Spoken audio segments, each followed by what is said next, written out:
सभी दर्शकों का आज इस कार्यक्रम में, जो विशेष कार्यक्रम है बहुजन संवाद का, इस पर हार्दिक आपका स्वागत है। आप जानते हैं कि बहुजन संवाद रोज शाम को 6 बजे होता है। 6 से 7 तक हम लोग रोज एक न एक मुद्दे के ऊपर बातचीत करते हैं। और आज का जो 6 बजे का मुद्दा है, उत्तर प्रदेश के अंदर जो गुंडा राज चल रहा है, जिस तरीके के वहां पर चुनाव हुए हैं, उसको लेकर के चर्चा होगी। कल जनसंख्या नीति को लेकर के चर्चा होगी। इसी तरीके से वो कार्यक्रम नियमित चलता है। लेकिन ये हम लोगों ने जब से बहुजन संवाद शुरू किया तब से ये तय किया कि किसानों की आवाज भी जानी चाहिए।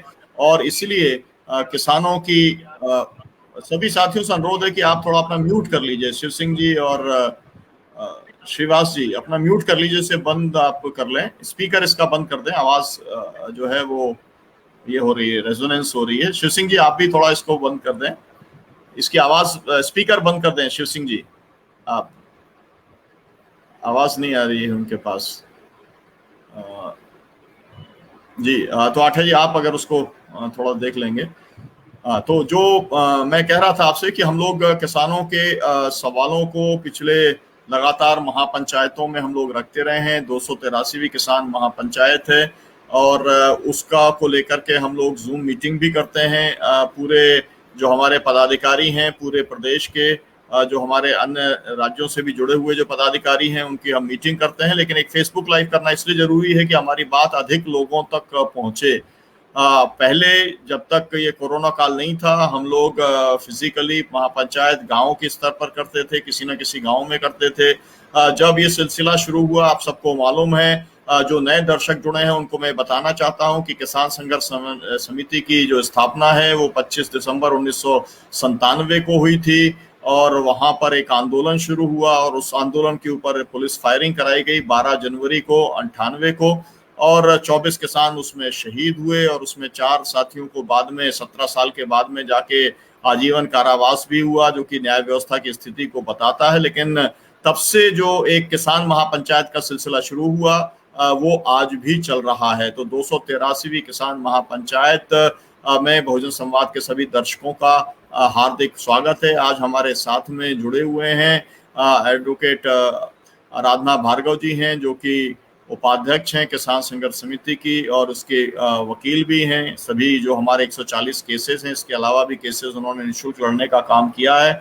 हमारे साथ में शिव सिंह जी जुड़े हुए हैं और शिव सिंह जी इस समय प्रतिनिधित्व कर रहे हैं रीवा का। रीवा के अंदर संयुक्त किसान मोर्चे का एक लगातार अनिश्चितकालीन धरना चल रहा है। जिस तरीके का जो आंदोलन दिल्ली के अंदर चल रहा है पूरा 227 दिन से, उसी तरीके का आंदोलन रीवा के अंदर भी चल रहा है। तो रीवा का प्रतिनिधित्व कर रहे हैं हमारे साथ में अभी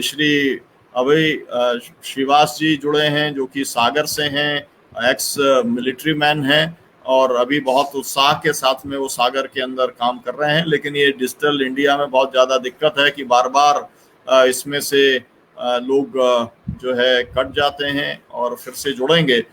तो मैं एडवोकेट आराधना भार्गव जी से मैं अनुरोध करूंगा कि वे महापंचायत की ओर से आप जो अभी किसानों के सामने मुद्दे हैं 10 मिनट में, आपके पास में 10 मिनट का समय है, 10 मिनट में अपनी बात आप रखें जो मुद्दे हैं उसको लेकर के। और विशेष तौर पर मैं चाहता हूं कि बहुजन संवाद के जो दर्शक हैं वो 22 जुलाई से 13 अगस्त तक जो हमारा आंदोलन चलने वाला है, जो मतलब संसद पे प्रदर्शन चलने वाला है, उस प्रदर्शन से वो जरूर जुड़ें, अपना कार्यक्रम बनाएं, बॉर्डर्स के ऊपर भी जाने का कार्यक्रम बनाएं, संसद के ऊपर प्रदर्शन करने का भी वो कार्यक्रम बनाने का काम वो जरूर करें। एडवोकेट आराधना भार्गव जी और उसके बाद में शिव सिंह जी बोलेंगे। इसके बाद में हम श्रीवास जी की बात सुनेंगे। तब तक और भी साथी हमारे जुड़ेंगे।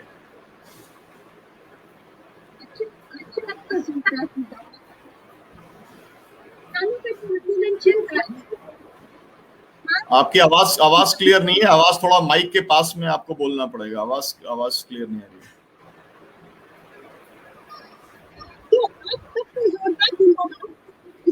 आवाज क्लियर नहीं है। आवाज क्लियर नहीं है आपकी। स्पीकर में बोलना पड़ेगा।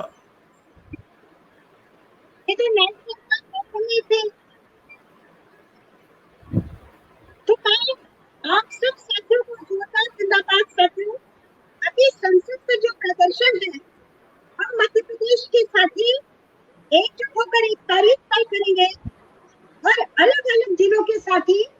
लोग सब लोग दिल्ली में एकजुट होंगे, किसान के आंदोलन जो दिल्ली में चल रही है उसका समर्थन करने का काम सब लोग करेंगे।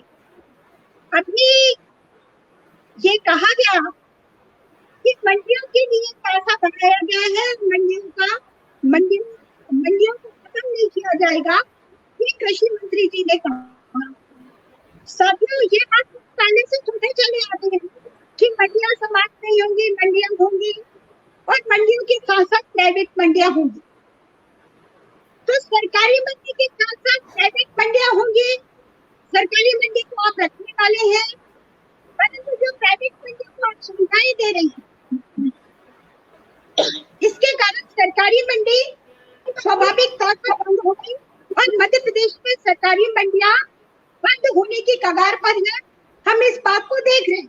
तो जो सरकारी मंडी है उसमें जो व्यक्ति माइक का रजिस्ट्रेशन करवाएगा, सरकार के प्रति जवाबदेही होगी, जोखा रखना पड़ेगा। पर प्राइवेट मंडियों में ना सरकार की कोई जवाबदेही होगी, ना उनका लेखा जोखा करना होगा और ना उसके लिए रजिस्ट्रेशन करने की बात है। ये बात हम लोग लगातार कर रहे हैं, पर मुझे आज ये बात इसलिए कहनी पड़ रही है क्योंकि जमीनी हकीकत क्या है। अभी मध्य प्रदेश में बहुत ज्यादा तादाद में, मध्य प्रदेश के लगभग हर जिले में मूंग बहुत ज्यादा तादाद में पैदा की गई है और किसानों को ये आशा थी और सब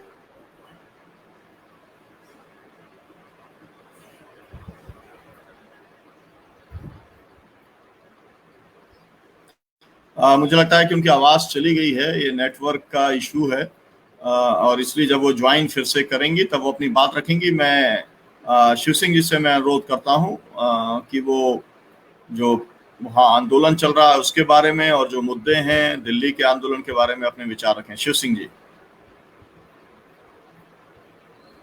आपको ये खोलना पड़ेगा, आपका बंद है, स्पीकर बंद है।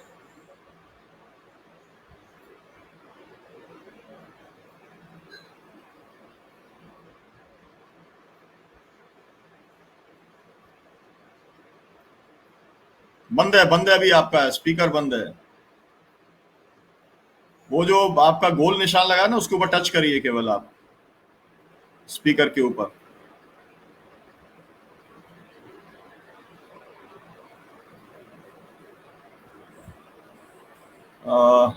मेरे को लगता है हाँ जी अभी चालू हो गया था। हाँ अभी एक ही बार दबाइए उसे। हाँ बोलिए बोलिए, शुरू हो गया जी सर। हाँ सर प्रणाम सर सभी को, डॉक्टर साहब को भी। सर आज 151वां दिन हमारे रीवा किसान आंदोलन का हो गया है और कल बिजली के मामले को लेकर हम लोग यहाँ अधीक्षण अभियंता के यहाँ प्रदर्शन कर रहे हैं, घेरा डालो डेरा डालो, और बहुत सारे मामले हैं बिजली से जुड़े। ट्रांसफार्मर नहीं बदले गए, अघोषित बिजली कटौती है और जो तार ढीले हैं, जो सीजन है उसके कारण तमाम दुर्घटनाएं हो रही हैं, आदमी मर रहे हैं, जानवर मर रहे हैं। इस मुद्दे को लेकर के कल हमारा यहाँ प्रदर्शन है। और रही बात दिल्ली आंदोलन की, तो दिल्ली आंदोलन में जो 22 का कार्यक्रम बन रहा है, संसद चालू होगी और उसमें घेराव का प्रोग्राम है, उसमें बहुत सारे किसान साथी हमारे दिल्ली भी जाएंगे और जो दिल्ली नहीं जा पा रहे हैं वो कलेक्ट्रेट में यहाँ प्रदर्शन करेंगे 22 को। ये यहाँ अपनी तैयारी है और जो भी दिशा निर्देश आएगा माननीय डॉक्टर साहब का, राष्ट्रीय नेतृत्व का, उसका यहाँ पालन किया जाएगा। और मेरा एक और निवेदन है, एक और बड़ी समस्या है, मैं चाहता हूँ आदरणीय डॉक्टर साहब से कि उस मुद्दे को भी आगामी किसान पंचायत में रखा जाए।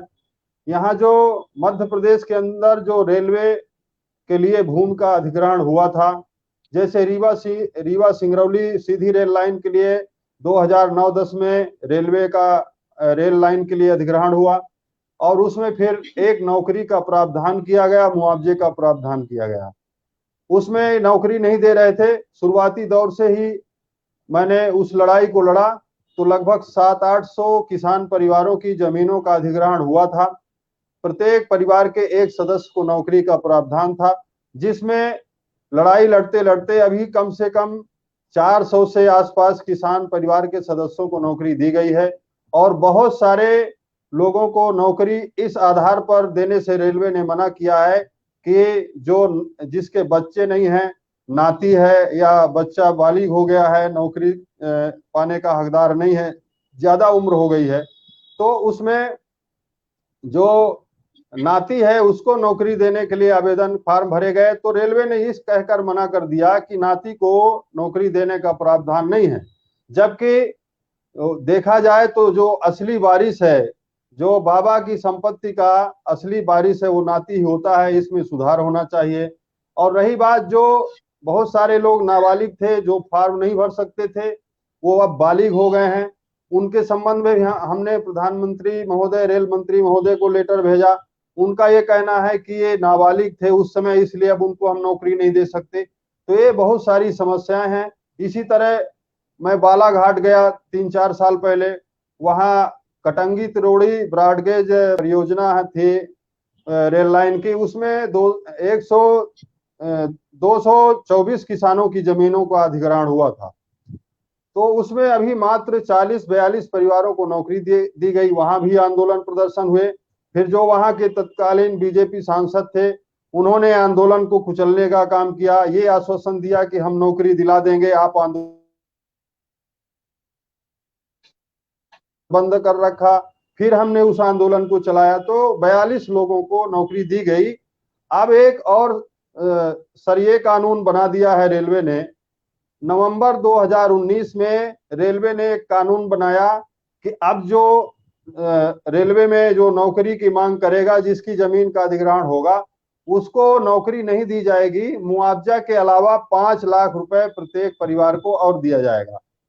तो उसमें बहुत सारे लोग जो अभी रीवा सीधी के नौकरी नहीं पाए हैं, जिनकी 9-10 में जमीन का अधिग्रहण हुआ है, उनको उनके ऊपर भी ये लागू किया जा रहा है।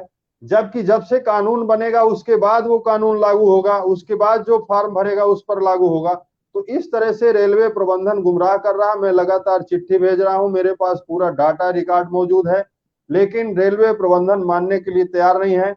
और उसमें ये कहा गया है कि ये जो आपके जोन के सांसद हैं, जो 4-5 सांसदों का वो मिला करके ये रेलवे जोन बनाते हैं, ये मेंबर होते हैं, इनकी गड़बड़ियां हैं। मैं डीआरएम साहब से भी मिला था, पाटीदार थे जबलपुर में कुछ दिन पहले, तो मैं उनसे भी मिला था, उन्होंने यही शब्द कहा।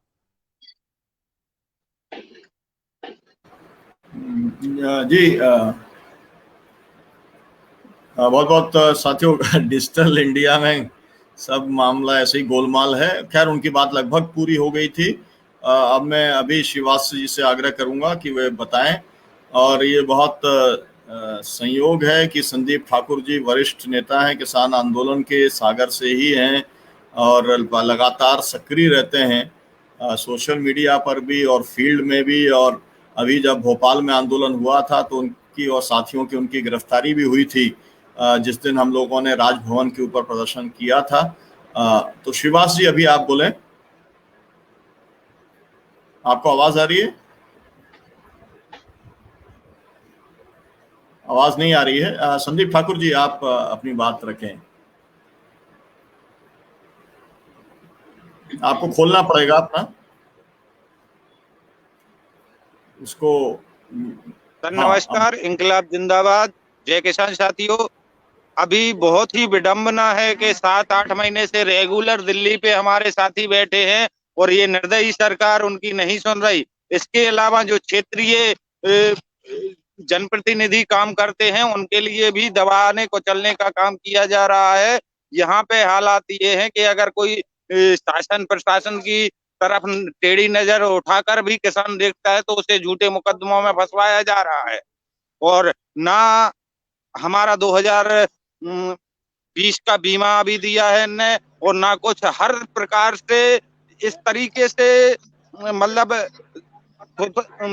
कुशासन चल रहा है जो कि एक निर्दयीपूर्ण है। यहाँ तक कि पंचायत स्तर की जो मनरेगा की राजनीति होती है उसमें भी मंत्री विधायकों के द्वारा उनके बिना दस्तखत के कोई भी मनरेगा का कार्य स्वीकृत नहीं हो रहा है, कुटी स्वीकृत नहीं हो रही है। मतलब इतिहास के सबसे ज्यादा भ्रष्ट राजनीति इस लोकतंत्र में देखी गई है, जो बहुत ही निंदनीय है। इसका विरोध निरंतर जारी रहेगा। आपके कुचलने से ये आंदोलन कुचलने वाला नहीं है। हम लोग निरंतर प्रयास में हैं और निरंतर लगे रहेंगे जब तक इस सत्ता को उखाड़ कर नहीं फेंकेंगे, तब तक सांस में सांस दम नहीं लेंगे। जी धन्यवाद। जय किसान। जी संदीप ठाकुर जी, आपका बहुत शुक्रिया। आप लगातार सक्रिय रहते हैं, इसी तरीके से सक्रिय रहने की जरूरत है। श्रीवास जी, आप अभी जुड़ पाए तो आप बोलें, आप अपना इसका जय स्पीकर हिंद ऑन सर, करें। जय जवान जय किसान। और सबसे आप सुन पा रहे हैं सर मुझे? जी जी जी, आपकी आवाज आ रही है। मैंने फेसबुक लाइव है स्पीकर ऑन और कर दिया है सर। हजारों लोग। जी जी जी, बोलिए।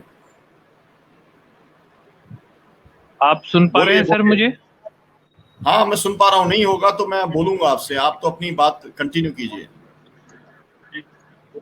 जय जवान जय किसान सर। जी सर, और मैं सबसे पहले इस पूरी समिति का धन्यवाद देना चाहता हूं। मैं लास्ट ईयर ही सेना से सेवानिवृत्त होकर ज्वाइन हुआ हूं और मुझे बड़ा अच्छा लगा कि हम जिस फील्ड में काम कर रहे हैं यहाँ भी काफ़ी चैलेंजेस हैं।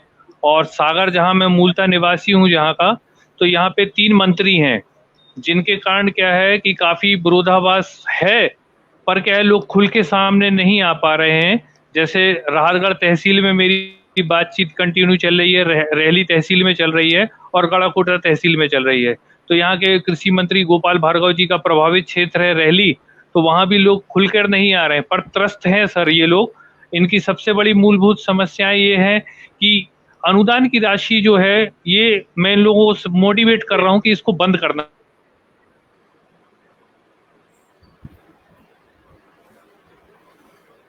जी, अभी लगता है उनका कनेक्शन। बीच में मैं रोकना चाहूंगा, ये जो साथी हैं सागर से, इनका पता नंबर वगैरह दे दीजिए ताकि मैं साथ में काम कर सकूं। जरूर जरूर जरूर, मैं आपके पास में भेज दूंगा।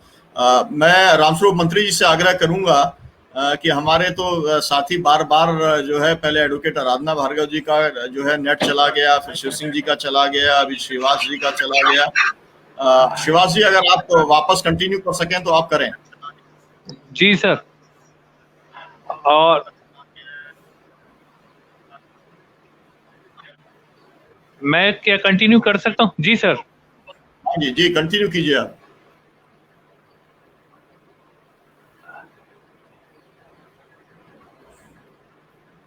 सर, बोलिए, सबसे बोलिए। बड़ा समस्या यही आ रहा है कि लोग खुलकर इसका समर्थन नहीं कर पा रहे हैं। मैं उनको अपने लेवल पे मोटिवेट कर रहा हूँ और बढ़ी हुई डीजल के दाम, पेट्रोल के दाम, गैस रसोई के दाम को लेकर मैंने एक छोटा सा आंदोलन भी किया था।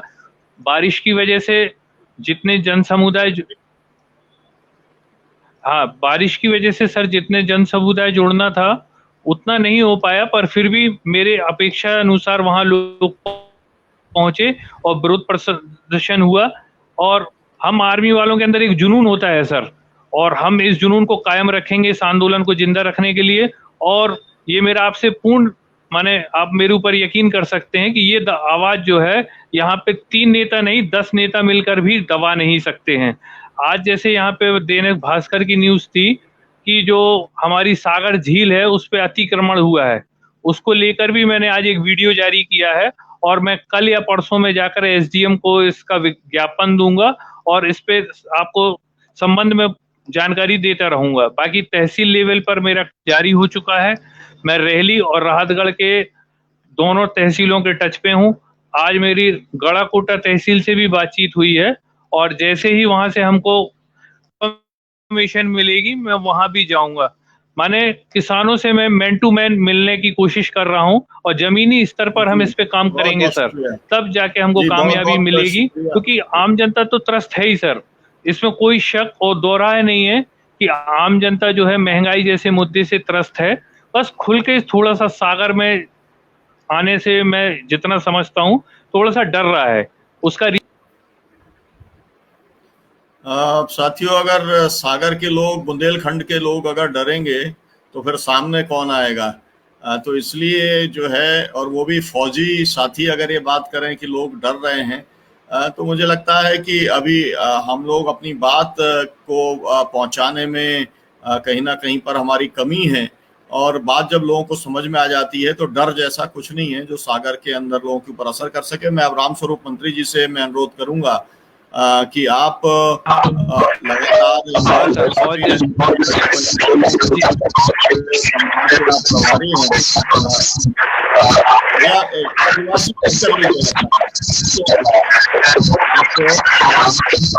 शिवाश जी, आप अपना म्यूट कर लीजिए, आपकी आवाज कर रही है।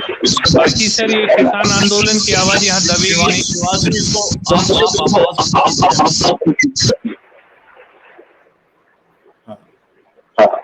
जी मंत्री जी। धन्यवाद डॉक्टर साहब। जिंदाबाद साथियों, किसान आंदोलन को 7.5 माह से ज्यादा हो गए हैं, लगातार किसान आंदोलन चल रहा है और व्यापक होता जा रहा है। आपकी आवाज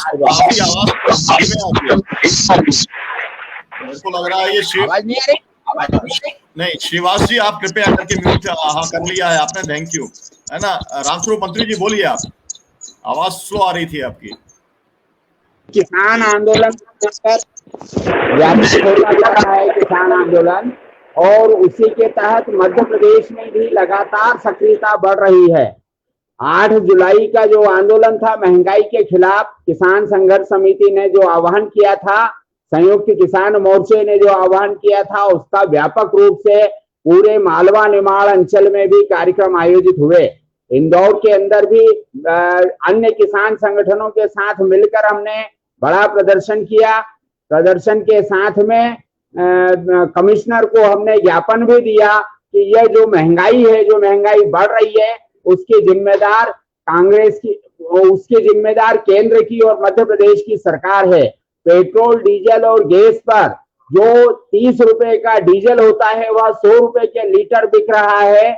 36 रुपए का पेट्रोल 108 रुपए और 9 रुपए हो गया है, यानी सरकार का 2 गुना से ज्यादा टैक्स है। गैस की टंकी के ऊपर सब्सिडी लगभग खत्म हो चुकी है, 8 रुपए 10 रुपए सब्सिडी मिलती है और भाव हो गए हैं 850 900 रुपए। यह सब चीजें हमने जनता को भी बताने की कोशिश की, जनता को भी जोड़ने की कोशिश की। महंगाई, जब आज कोरोना काल में लोगों का रोजगार छिन गया है, उस वक्त सरकार की कोशिश होना चाहिए थी कि महंगाई पर रोक लगे, लेकिन डीजल, पेट्रोल और गैस तो महंगा हुआ ही है, साथ ही खाने का तेल 200 रुपए से ऊपर हो गया है। दालों की कीमतें 150 और 200 रुपए किलो हो गई है। किसान को मिलने वाली खाद की बोरी जो 1100-1200 रुपए में मिलती थी, वह 1800 रुपए तक पहुंच गई है। एक तरफ जरूरी चीजों के दाम आसमान पर पहुंच रहे हैं, दूसरी तरफ रोजगार छिन रहा है, और तीसरी तरफ किसान को उसकी उपज का उचित मूल्य नहीं मिल रहा है। यह तो स्थिति है ही। महंगाई को लेकर जिस तरह से किसान संघर्ष समिति ने और संयुक्त किसान मोर्चे ने लोगों की जो आवाज को बुलंद करने की कोशिश की है, उसका बहुत अच्छा जनता पर असर हुआ है। जनता ने बिल्कुल अब महंगाई पर चर्चा शुरू कर दी है। दूसरा, हमारे यहाँ पर एक और मामला जो चल रहा है इंदौर जिले के अंदर, जिससे धार जिला भी प्रभावित हो रहा है। इंदौर के पास में मानपुर है, धार जिले में पीथमपुर इंडस्ट्रियल एस्टेट है। पीथमपुर इंडस्ट्रियल एस्टेट के कारखानों से बहुत ज्यादा दूषित केमिकल निकलता है, पदार्थ निकलता है, उसको मानपुर के अंदर लाकर डंप किया जा रहा है। और इसके कारण जो वहां पर एक भारतीय जनता पार्टी के नेता प्रकाश राठौड़ है, उनकी जमीन जो 8-10 बीघा जमीन है, उस जमीन को खोदकर 30 फुट खोदकर उसको डंप किया गया है केमिकल को, जिसके कारण मानपुर से निकलने वाली कचनार नदी पूरी तरह दूषित हो गई है। यह आगे जाकर दूसरी नदी जो सहायक नदी है नर्मदा की, उसमें मिलती है, और अब यह पानी, दूषित पानी नर्मदा में मिल रहा है, जिसके कारण महू तहसील की कालीकिराय और धार जिले की ढाल पंचायत के 40 से ज्यादा गांवों में पीने के पानी के सारे जल स्रोत दूषित हो गए हैं, उनमें पीने का पानी मिल नहीं रहा है। पिछली 24 तारीख को मेघा पाटकर के नेतृत्व में हम सब मिले थे इंदौर के कमिश्नर से, क्योंकि यह सारी समस्या इंदौर के कमिश्नरी क्षेत्र की है और हमने कमिश्नर से 1 घंटे तक चर्चा करके सारी जो फसलें खराब हुई है वह कमिश्नर को बताई थी। पेयजल स्रोत के जो जिस तरह से पानी काला हो गया है वह बताया था और उनसे मांग की थी कि इस पर रोक लगाए। कमिश्नर ने बात तो बड़े ध्यान से सुनी थी और आदेश भी दिए थे कि प्रदूषण निवारण मंडल के अधिकारी वहां जाएंगे, जांच करेंगे और किस तरह से इसको पानी को दूषित होने से रोका जाए वह काम करेंगे, लेकिन अभी तक कुछ हुआ नहीं था। इसलिए कल रविवार को मानपुर के अंदर एक बड़ी किसान महापंचायत हुई, आदिवासी महापंचायत हुई, जिसके अंदर मेघा पाटकर भी शामिल थी, कांग्रेस के विधायक पांचीलाल मेड़ा भी शामिल थे, जयस के नेता भी शामिल थे और आदिवासियों का इतना बड़ा जमावड़ा, हजारों की तादाद में लोग 40 गांव से आए थे, निमाड़ से आए थे, खरगोन जिले से आए थे और उन्होंने चेतावनी दी है। उस सभा के माध्यम से इन आदिवासियों ने चेतावनी दी है प्रशासन को कि यदि स्थिति नहीं सुधरी, यदि कार्रवाई नहीं हुई, आरोपियों को गिरफ्तार नहीं किया गया तो हम बड़ा आंदोलन खड़ा करेंगे। यह तो हुई बात किसानों की और जो आदिवासियों की। इसके साथ ही आदिवासियों के साथ एक और संकट जो इंदौर संभाग में चल रहा है वह है आदिवासियों को भूमि से बेदखल करना।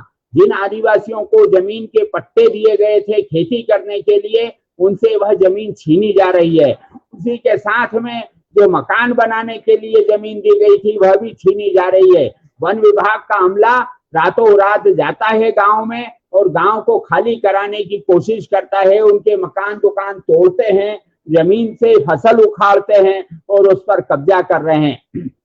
इंदौर जिले के सिमरोल हो, मानपुर का इलाका हो, धार जिले का इलाका हो या झाबुआ अलीराजपुर का इलाका हो या देवास जिले का इलाका हो, सब जगह यह कार्रवाई चल रही है, जिससे आदिवासियों में भयंकर आक्रोश है और एक बड़ा आंदोलन आदिवासियों का इस संभाग में खड़ा होने वाला है, जिसमें हम सबकी वामपंथी जनवादी संगठनों की भागीदारी होगी और उसी के नेतृत्व में जो मध्य प्रदेश की शिवराज सरकार कहती है कि हम किसानों का भला कर रहे हैं, किसानों को उपज का लाभकारी मूल्य दे रहे हैं, आदिवासियों का भला कर रहे हैं और आदिवासियों की सीटों पर कब्जा करने के लिए, अगले चुनाव में कब्जा करने के लिए रणनीति मध्य प्रदेश की सरकार बना रही है, लेकिन दूसरी ओर आदिवासियों पर अत्याचार हो रहा है।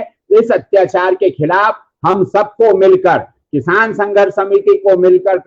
संघर्ष समिति के झंडे तले एकत्रित होकर बड़े आंदोलन की जरूरत है। अन्यथा आदिवासियों पर जो अत्याचार होगा तो निश्चित रूप से आदिवासी बागी होंगे और इस सरकार के खिलाफ बिगुल फूकेंगे, संघर्ष का बिगुल फूकेंगे। बस मुझे इतना ही कहना है कि आदिवासी और किसानों पर जो जुल्म हो रहे हैं, जो अत्याचार हो रहे हैं, आम जनता पर महंगाई के जरिए अत्याचार हो रहे हैं, इसलिए इस सरकार के खिलाफ बड़े संघर्ष की जरूरत है और उसका नेतृत्व हम सबको करना चाहिए। बस मुझे इतना ही कहना है।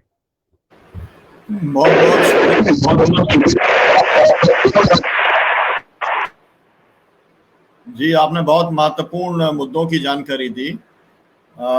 मेरा संदीप ठाकुर जी से अनुरोध है कि आप थोड़ा सा स्टेबल रहेंगे तो अच्छा रहेगा। आपका फ्रेम बार बार होता है तो उससे देखने वालों को डिस्टर्ब होता है। तो मैं मंत्री जी, आपने जो मुद्दे कहे हैं इसको लेकर के हम अपील करना चाहेंगे बहुजन संवाद के सभी दर्शकों से भी, जो जुड़े हुए संगठन हैं उनसे भी, कि उन्हें इन मुद्दों के ऊपर कारगर कार्रवाई करनी चाहिए।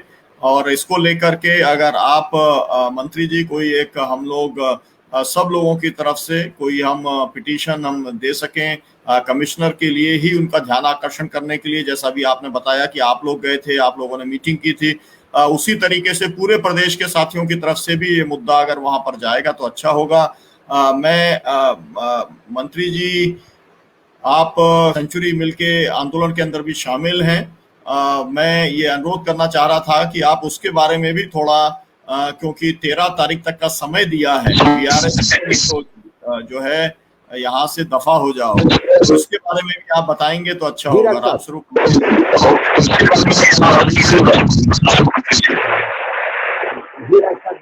सेंचुरी मिल खरगोन जिले में सेंचुरी की 2 यूनिटें स्थापित है। आदित्य बिरला ग्रुप की यह यूनिट है और पिछले 3 साल से मजदूर मिल को चलाने के लिए, रोजगार देने के लिए संघर्ष कर रहे हैं। लेकिन पिछले हफ्ते ही सेंचुरी के मालिकों ने बगैर मजदूर संगठन जो 90% सदस्यता वाला मजदूर संगठन है श्रमिक जनता संघ, उससे चर्चा किए बगैर इन ऐसे संगठनों से जो फर्जी साबित हो चुके हैं, जिनकी सदस्य न के बराबर है, उनसे समझौता करके वीआरएस का नोटिस लगा दिया। वीआरएस की कल आखिरी तारीख है, लेकिन इसी बीच बंबई गए मजदूर इंदौर आए। इंदौर के श्रमायुक्त से हमने चर्चा की। इंदौर के श्रमायुक्त कार्यालय पर प्रदर्शन किया सेंचुरी के श्रमिकों ने, और यहाँ पर मेघा पाटकर के नेतृत्व में इंदौर के तमाम अधिकारियों से भी बातचीत हुई। लेकिन जिस तरह का व्यवहार सेंचुरी के मालिक कर रहे हैं, वे मिल चलाना नहीं चाहते हैं।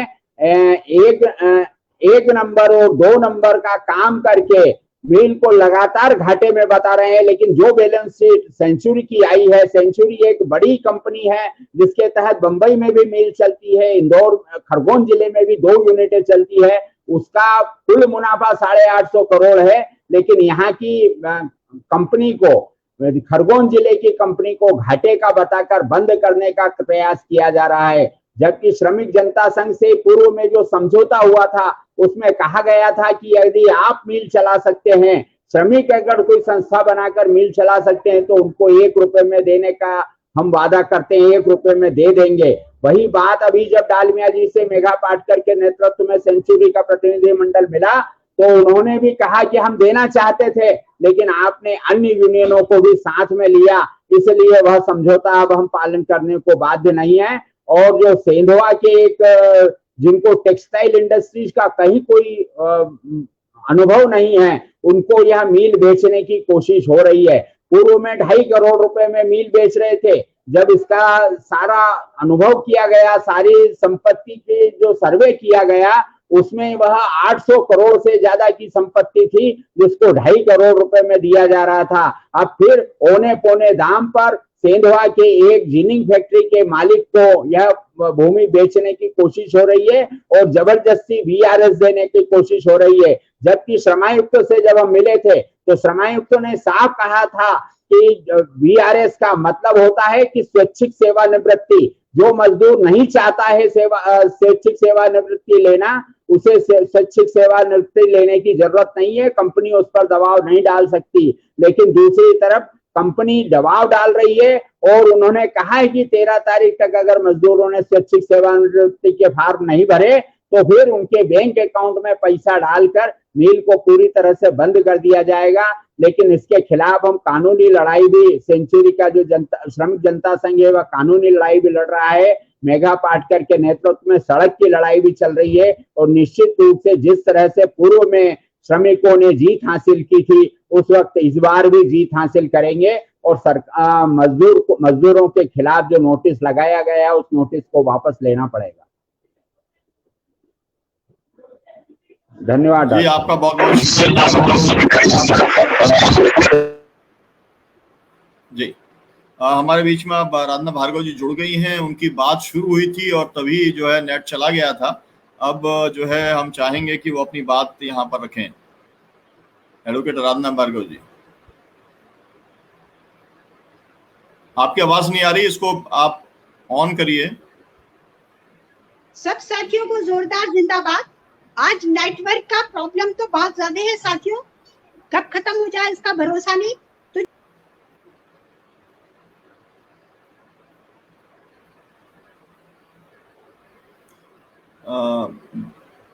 बाबूलाल पटेल जी, आपका स्वागत है। बाबूलाल पटेल जी नरसिंहपुर से जुड़े हुए हैं, भारतीय किसान यूनियन के नेता हैं। बाबूलाल पटेल जी से मैं अनुरोध करूंगा कि आज की जो 283वीं किसान महापंचायत है, इसको वो संबोधित करें। ये महापंचायतें हम लोग गाँव में करते थे, लेकिन अभी ये कोरोना के कारण से ऑनलाइन करनी पड़ रही है। बाबूलाल पटेल जी, जो किसानों का दिल्ली के बॉर्डर्स पर आंदोलन चल रहा है, मध्य प्रदेश में जो आंदोलन चल रहा है, और आपका जो बांध को लेकर के जो इस समय आंदोलन चल रहा है, उसकी जानकारी आप बहुजन संवाद के दर्शकों के साथ में साझा करिए। बाबूलाल पटेल जी, आप इसको ऑन कर लीजिए, माइक को ऑन कर लीजिए। जी हाँ, बोलिए। साथियों को जय जवान जय किसान। विगत दिनों जो भोपाल में कार्यक्रम में मुलाकात सभी से हुई और बहुत अच्छा लगा। इसके बाद से ही निरंतर आकर के हम किसानों के बीच में हमारे क्षेत्र में भ्रमण वगैरह बराबर चल रहा है। और दूसरी चीज जो बांध में है, यहाँ पर जो चिनकी बांध बहुत ऊंचाई पर बनाया जा रहा है, 83 फीट, और जिसकी चौड़ाई भी पर्याप्त है। और यहाँ के किसानों के बीच में जाकर के जागृति का काम, फैलाने का काम निरंतर जारी है और किसानों का सहयोग भी मिल रहा है। और इसके लिए हमको बहुत जरूरत पड़ेगी संपूर्ण प्रदेश के जो जागरूक किसान बंधु हैं, जो जागरूक समाज सेवी हैं, यदि सभी का सहयोग मिलता है तो निश्चित है इस बांध का जो आंदोलन है वो आंदोलन किया जा सकता है। किसानों का भरसक यहाँ पर कोशिश रहेगी कि ये बांध निरस्त हो। निरस्ती के लिए निरंतर संघर्ष इस क्षेत्र में जारी है, मुलाकात किसानों के बीच में जारी है। दूसरी चीज है कि अभी एक समस्या और इस क्षेत्र में है, जो सरकार द्वारा मूंग खरीद की जा रही गर्मी मौसम की, जिसकी गति बहुत मंदी है, धीमी कह सकते हैं। और जो सर्वेयर वगैरह है, मूंग का सैंपल जो किसान दिखाते हैं, सैंपल देख करके वो मूंग लेने के लिए तैयार नहीं है। मूंग केंद्र से वापस करी जा रही है। जिस होना चाहिए थी, जिस मात्रा में मैसेज किसानों को देना चाहिए थी, वो सरकार दे नहीं रही। और किसान कम तुलाई के कारण, कम खरीद के कारण मंडियों में अपनी उपज बेचने के लिए मजबूर है, जो औने पौने दामों पर बिक रही है।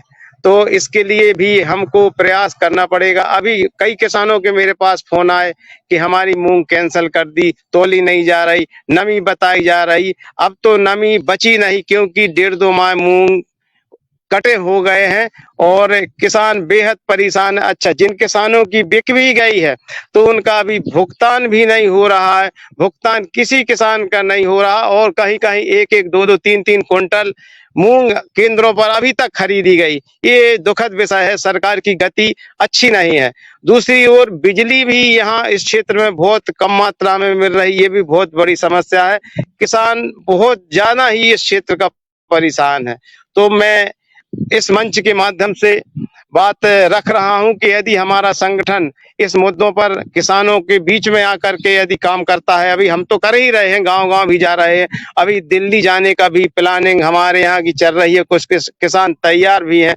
16 तारीख का गाजीपुर बॉर्डर जाने का मैसेज आया है, जिसकी तैयारी चल रही। हो सकता है कि वहां पर हम लोग जा सकते हैं। तो किसानों के बीच में निरंतर हमारा जुड़ाव है और हम लोग जुड़े हुए हैं और हम आशा उम्मीद करते हैं संगठन से हमारा क्षेत्र में सभी पदाधिकारी अवश्य एक बार पधारें, ताकि इस क्षेत्र के लोगों को हौसला मिल सके। बहुत बहुत धन्यवाद। बहुत बहुत शुक्रिया बाबूलाल पटेल जी। आप 16 तारीख को गाजीपुर बॉर्डर पर जा रहे हैं। मध्य प्रदेश के सभी साथियों की ओर से शुभकामनाएं हैं। लेकिन आपको ये जानकारी में लाना आवश्यक है कि 22 जुलाई से 13 अगस्त तक संसद पर प्रदर्शन होना है। उस समय अगर आप जाएंगे तो दोनों काम हो जाएंगे, गाजीपुर बॉर्डर भी जा सकते हैं और संसद के प्रदर्शन में भी भाग ले सकते हैं। इस पर आप विचार कीजिएगा। अगर 22 के बाद जाना संभव नहीं है तो 16 तारीख को ही होकर के आइए, क्योंकि जाना ज्यादा महत्वपूर्ण है। वो 22 को जाएं या 16 को जाएं उसकी कोई बात नहीं है। लेकिन मैंने केवल आपके संज्ञान में लेकर के आया कि 22 तारीख के बाद में 13 अगस्त के बीच में मध्य प्रदेश के किसान कभी एक साथ अगर पहुंचेंगे वहां पर तो संसद के ऊपर भी हम लोग अपना जो है दस्तक देने का काम कर पाएंगे। जिस तरीके से हम लोगों ने अभी राजभवन के ऊपर किया था, उसी तरीके से हम लोग संसद के ऊपर भी हम लोग जाकर के अपनी बात रख पाएंगे। आपने जो मूंग का सवाल उठाया है, हम लोगों का ये बराबर प्रयास रहता है कि हम ये जो महापंचायत करते हैं, उस महापंचायत में जो मुद्दे आते हैं उसके ऊपर जो है वो मुख्यमंत्री को हम लोग पत्र लिखें। तो उसके बाद में भागवत जी बात कर लेंगे। तो आप जो आपने मुद्दे बताए हैं उसको भी लिखित तौर पर हमें मिल जाएगा, तो हम उसको लेकर के मुख्यमंत्री को भी इस महापंचायत की ओर से एक पत्र हम लोग जरूर भेज सकेंगे।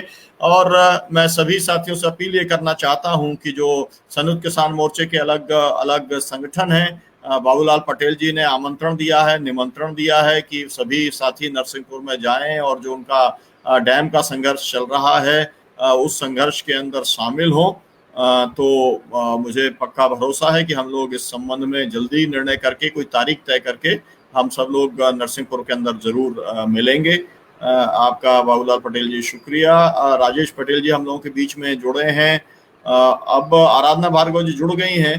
एक बार फिर से ट्राई करते हैं, ये तीसरी बार होगा, लेकिन ये जरूरी है कि वो अपनी बात कंप्लीट करें। बोले आराधना भार्गव जी। सर वैसे तो बाबूलाल भाई ने बात कही, वो जो बात मैं ये कह रही हूँ कि ये कह रहे हैं कि हमने मंडी व्यवस्था के लिए इतना पैसा खर्च करने का काम किया, तो ये जो लोग किसान नहीं है वो ये बात सोच सकते हैं कि भाई मंडी के ऊपर तो ये इतना पैसा खर्चा कर रहे हैं, फिर भी किसान आंदोलन करने का काम कर रहे हैं। तो मूंग इसका जीता जागता उदाहरण है। पूरे प्रदेश में बहुत ज्यादा किसानों ने मूंग का उत्पादन किया है। बहुत अच्छा लगता है हमें यह सुनने में कि मूंग का समर्थन मूल्य उन्होंने 7,001 रुपया किया है, पर समर्थन मूल्य पर मूंग की खरीदी नहीं हो रही है और इससे किसान बहुत ज्यादा परेशान है। और छिंदवाड़ा में भी किसानों ने पैदा किया है और पूरे प्रदेश में किसानों ने मूंग का समर्थन मूल्य तय किया। किसानों ने रजिस्ट्रेशन करवाया, रजिस्ट्रेशन के बाद उन्हें मूंग खरीदने का कोई मैसेज साथियों मिल नहीं रहा है, इसलिए किसान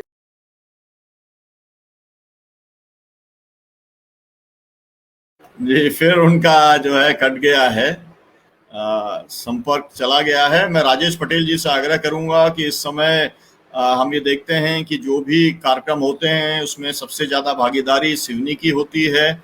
सिवनी के अंदर गांव के अंदर लोग संयुक्त किसान मोर्चा के साथ में जुड़े हुए हैं, इस आंदोलन के साथ में जुड़े हुए हैं। बहुत लंबे समय तक आप लोगों ने वहां पर आंदोलन चलाने का काम भी किया। अभी भी बीच बीच में जब भी कभी कोई राष्ट्रीय कॉल होता है आप कार्यक्रम सिवनी के अंदर करते हैं। तो अभी कौन से मुद्दे हैं ये आप बताएं। और ये फेसबुक लाइव है तो इससे हजारों लोगों के बीच में हम लोगों की बात ये जा रही है, तो उन मुद्दों को आप राजेश पटेल जी रेखांकित करने का काम करें। आप किसान संघर्ष समिति के अभी जो जबलपुर संभाग के संयोजक जी बोले। धन्यवाद डॉक्टर साहब। बहुजन संवाद के समस्त दर्शकों का मैं बहुत तहे दिल से स्वागत करता हूं। और चूंकि जब से ये संयुक्त किसान मोर्चा के नेतृत्व में दिल्ली में जो आंदोलन चल रहा है तभी से हमारे सिवनी के कुछ किसान साथी आपस में मिले। हमारे यहाँ सिवनी में किसानों का संगठन बिल्कुल भी नहीं था, लेकिन उसका ये जो आंदोलन हुआ और उससे हम लोगों को एक ऊर्जा मिली और हम लोगों ने चाहा कि यार हम लोग बहुत परेशान होते हैं और हम 3-4 साथियों ने मिलकर के किसानों का आंदोलन यहाँ सिवनी में शुरू किया जो 105 दिन चला। एडमिनिस्ट्रेशन ने हमको यहाँ पर सहयोग किया और लास्ट में अंत में उन्होंने देखा कि भाई अब कोरोना का जो वेव है वो बहुत जमकर के बढ़ गई है, इस वजह से हमको आंदोलन को स्थगित करना पड़ा। जो 105 दिन के बाद में हमारा आंदोलन अभी स्थगित है, लेकिन कंटिन्यू हमारे प्रोग्राम्स गांव-गांव चल रहे हैं। जैसे अभी मैडम जी ने बताया कि वहां पर मूंग की खरीदी नहीं हो रही है। ये जो हमारा सिवनी में जो आंदोलन हुआ उस आंदोलन का एक अच्छा परिणाम ये हुआ कि गेहूं की पूरी खरीदी सिवनी जिले में के किसानों से हुई और मूंग की खरीदी भी यहाँ पर लगभग कंप्लीट हो चुकी है। दूसरी चीज जो हमारे किसान भाई हैं उन लोगों को एक बड़ा अच्छा किसान आंदोलन से वो मिला कि अभी जैसे पिछले बार चने की जब खरीदी चल रही थी तो हमारे गांव के एक किसान हैं अंगद बघेल जी। अंगद बघेल जी जब वहां पर मंडी पे अपना 8 कुंटल चना लेकर के गए तो उन्होंने देखा कि जो संबंधित लोग खरीदी कर रहे थे वो एक किसान से 3-3 किलो के 3 पैकेटों में सैंपल ले रहे थे। बोले एक सैंपल हम यहाँ रखेंगे, एक गोडाउन को भेजेंगे और एक नॉन को भेजेंगे। उन्होंने उसका विरोध किया। उन्होंने मुझे टेलीफोन किया कि भाई 9-9 किलो बोले एक ही किसान से ये लोग सैंपल ले रहे हैं, उसका विरोध हुआ और बाद में पता चला कि वो 50 तुलाई होने के बाद में 50 रुपए कुंटल के साथ में अलग से रिश्वत भी ले रहे हैं। मतलब उस सैंपल को पास करने के लिए उन्होंने, एक सिंपल किसान है जो मतलब मंच में बोल भी नहीं सकते, लेकिन वो कंटिन्यू उनकी भागीदारी रही आंदोलन में, उन्होंने वो किया। उसके बाद में मैंने कुछ वहां अपने पत्रकार साथियों को भेजा। जब पत्रकार साथी वहां पर पहुंचे तो जितने भी किसान वहां पर उपलब्ध थे, सारे किसानों को जो 50 रुपए किलो के हिसाब से जो रिश्वत ली गई थी वो वापस ली गई। फिर लोग मतलब इतने जागरूक हो गए कि उन लोगों ने जो 3-3 किलो जो चना लिया था उसमें से 60 कुंटल चना उन लोगों ने एकत्र किया, और वो 60 कुंटल चना जिस किसान के खाते में उन्होंने बेचा, वो उसकी अभी अभी हम लोगों की लड़ाई यहाँ पर सिवनी में चल रही है। तो विभाग पूरा सहमा हुआ है किसानों से कि भाई यार ये हम लोग, वो लोग फंस गए हैं, और उन्होंने एक्सेप्ट भी किया हम लोगों से। और अभी हम बोल रहे हैं कि भाई ये जो पैसा है आप 60 कुंटल का, जिस किसान के खाते में लगभग 3 लाख रुपए की रकम गई है, उसको एक काम करिए, आप वो पैसा सबसे पहले लाइए और रेड क्रॉस सोसाइटी में जमा करिए। अब वो सामने वालों अधिकारियों का कहना है कि वो तो सामने वालों को हमने सस्पेंड कर दिया या बर्खास्त कर दिया, लेकिन अभी हमें जानकारी लग रही है कि ना तो उसको बर्खास्त किया गया है, लेकिन हाँ वो अधिकारी, वो कर्मचारी जो है उनका अभी एट प्रेजेंट में विभाग में उपलब्ध नहीं है। शिकायतें करो, शिकायतों के में सिवाय लेपा पोती के कुछ नहीं होता। क्यों? ये एक बड़ी दुविधा की बात है कि भाई अगर मान लीजिए हम किसी चीज की वो मांग करते हैं तो विभाग के लोग उसमें लीपा पोती करने का काम ज्यादा करते हैं। तो वही है कि मैडम जी से मैं ये कहना चाह रहा था कि ऐसे ही हमारे अगर हर जिले में हमारे किसान कुछ साथी अगर मान लीजिए सक्रिय हो जाएं और वो कंटिन्यू नजर बनाए रखें, तो किसानों में भी एक हिम्मत आती है। और जब किसानों में हिम्मत आती है तो स्वाभाविक सी बात है, जो एडमिनिस्ट्रेशन के लोग हैं वो उससे डरते हैं और वो काम सही करते हैं। तो इतनी बात मैं करना चाहता था। तो इसी और जो भी दर्शक लोग देख रहे हैं, सुन रहे हैं, उनसे निवेदन करूंगा किसानों की बात को ज्यादा से ज्यादा लोगों को तक पहुंचाने के लिए वो लोग सक्रिय हों, सोशल मीडिया के माध्यम से जमीन में लोगों को मानसिक रूप से प्रिपेयर करें, क्योंकि हमारा किसान आज इतना परेशान है, उसके बावजूद भी वो अपनी लड़ाई लड़ना नहीं जानता। जैसे राष्ट्रीय काल कुछ भी होता है तो मैं देखता हूँ हमारे लोग सड़कों में तो आ जाते हैं अब, लेकिन सड़क में आ जाएंगे, अब वहां पर कोई एक्टिव कार्यकर्ता है नहीं, तो अब सड़क में आ गए, बोले भैया क्या करें, फिर वो टेलीफोन लगाते, भैया सड़क में तो हम लोग आ गए, कितने आए भैया, 20 आ गए, 25 आ गए, 30 आ गए, सब लोग, अरे भैया नारे लगाओ। अब उनको नारे नहीं मालूम है, और अगर उन्होंने नारे सुने भी हैं तो वो भूल जाते हैं। इसलिए मैं ये चाहता हूं सर कि हमारे कुछ जो युवा किसान लोग हैं, हमारे बेरोजगार लोग हैं, इन लोगों को अब आने की आवश्यकता है। जब तक हमारे इनके पास में रोजगार नहीं है और वो लोग अपने घरों में बैठे हुए हैं, हमने कुछ ऐसे भी साथी देखा कि 200 रुपए में पेट्रोल हो जाएगा, लेकिन हम तो जो है मोदी जी को के ही गुण गाएंगे। भले ही वो एक सप्ताह, मैंने ये भी देखा कि एक सप्ताह तक अपना मोबाइल का रिचार्ज तो करवा नहीं पाते हैं। अगर अपने पिताजी से पैसे मांग करके मोबाइल का रिचार्ज कराएंगे और वो सोशल मीडिया में यहाँ पर मैसेज भेजेंगे कि भले 200 रुपए में पेट्रोल हो जाए, लेकिन हम जो है मोदी जी अच्छे हैं। तो ये मतलब कुल मिलाकर के सोशल मीडिया के माध्यम से जो भावनाएं लोगों के अंदर में भर दी गई हैं, धर्म के नाम पर, जातिवाद के नाम पर, इससे सबसे निकलना पड़ेगा। और मैं समझता हूँ संयुक्त किसान मोर्चे ने जो एट प्रेजेंट में जो काम किया है, वो काम वास्तव में बड़ा सराहनीय काम है। और इस समय जो है हिंदू, मुस्लिम, सिख, ईसाई, चाहे जो भी वर्ग के लोग हों, जातिवाद, सारी चीजों को भूल करके हम लोगों की लड़ाई लड़ रहे हैं। किसान अपनी लड़ाई तो लड़ ही रहा है, वर्तमान में जो जन समस्याएं हैं उसकी लड़ाई भी अब संयुक्त किसान मोर्चा लड़ रहा है। जो आज की डेट में जो विपक्षी दल के लोग हैं, वो बिल्कुल पता नहीं किस बिल में चले गए हैं, समझ में नहीं आ रहा है कि आज जनता महंगाई से कहार रही है। 75 रुपए का जो खाने का तेल है वो आज 150, 200 रुपए में पहुंच गया है, और टोटल जहर बेचा जा रहा है। हमारे शहर सिवनी में बाहर से तेल आता है बड़ी बड़ी टंकियों में, यहाँ पर पैकेट बनाए जाते हैं, यहाँ पर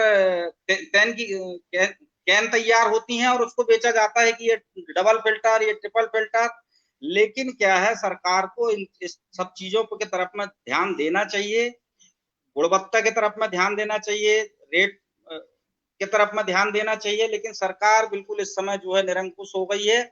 और जब तक ये इस लड़ाई को हम सड़कों पर नहीं लाएंगे, अभी बीच में कोरोना काल चलते रहा, कोरोना काल की वजह से लोगों में आक्रोश तो है, लेकिन कोरोना काल की वजह से सरकार लोग निकल नहीं पा रहे हैं। और सरकार को हम ये बहुजन संवाद के माध्यम से चेतावनी देना चाहता हूं मैं कि सरकार को अभी भी समझ जाना चाहिए, क्योंकि जिस दिन अगर मान लो जन आक्रोश भड़क करके अगर सड़कों पे आ गया तो फिर सरकार जो है अपने आप को संभाल नहीं पाएगी। धन्यवाद। इन्हीं बातों के साथ में डॉक्टर साहब का शुक्रिया, भगवत परिवार साहब का शुक्रिया, और हमारे जितने भी दर्शक देख रहे हैं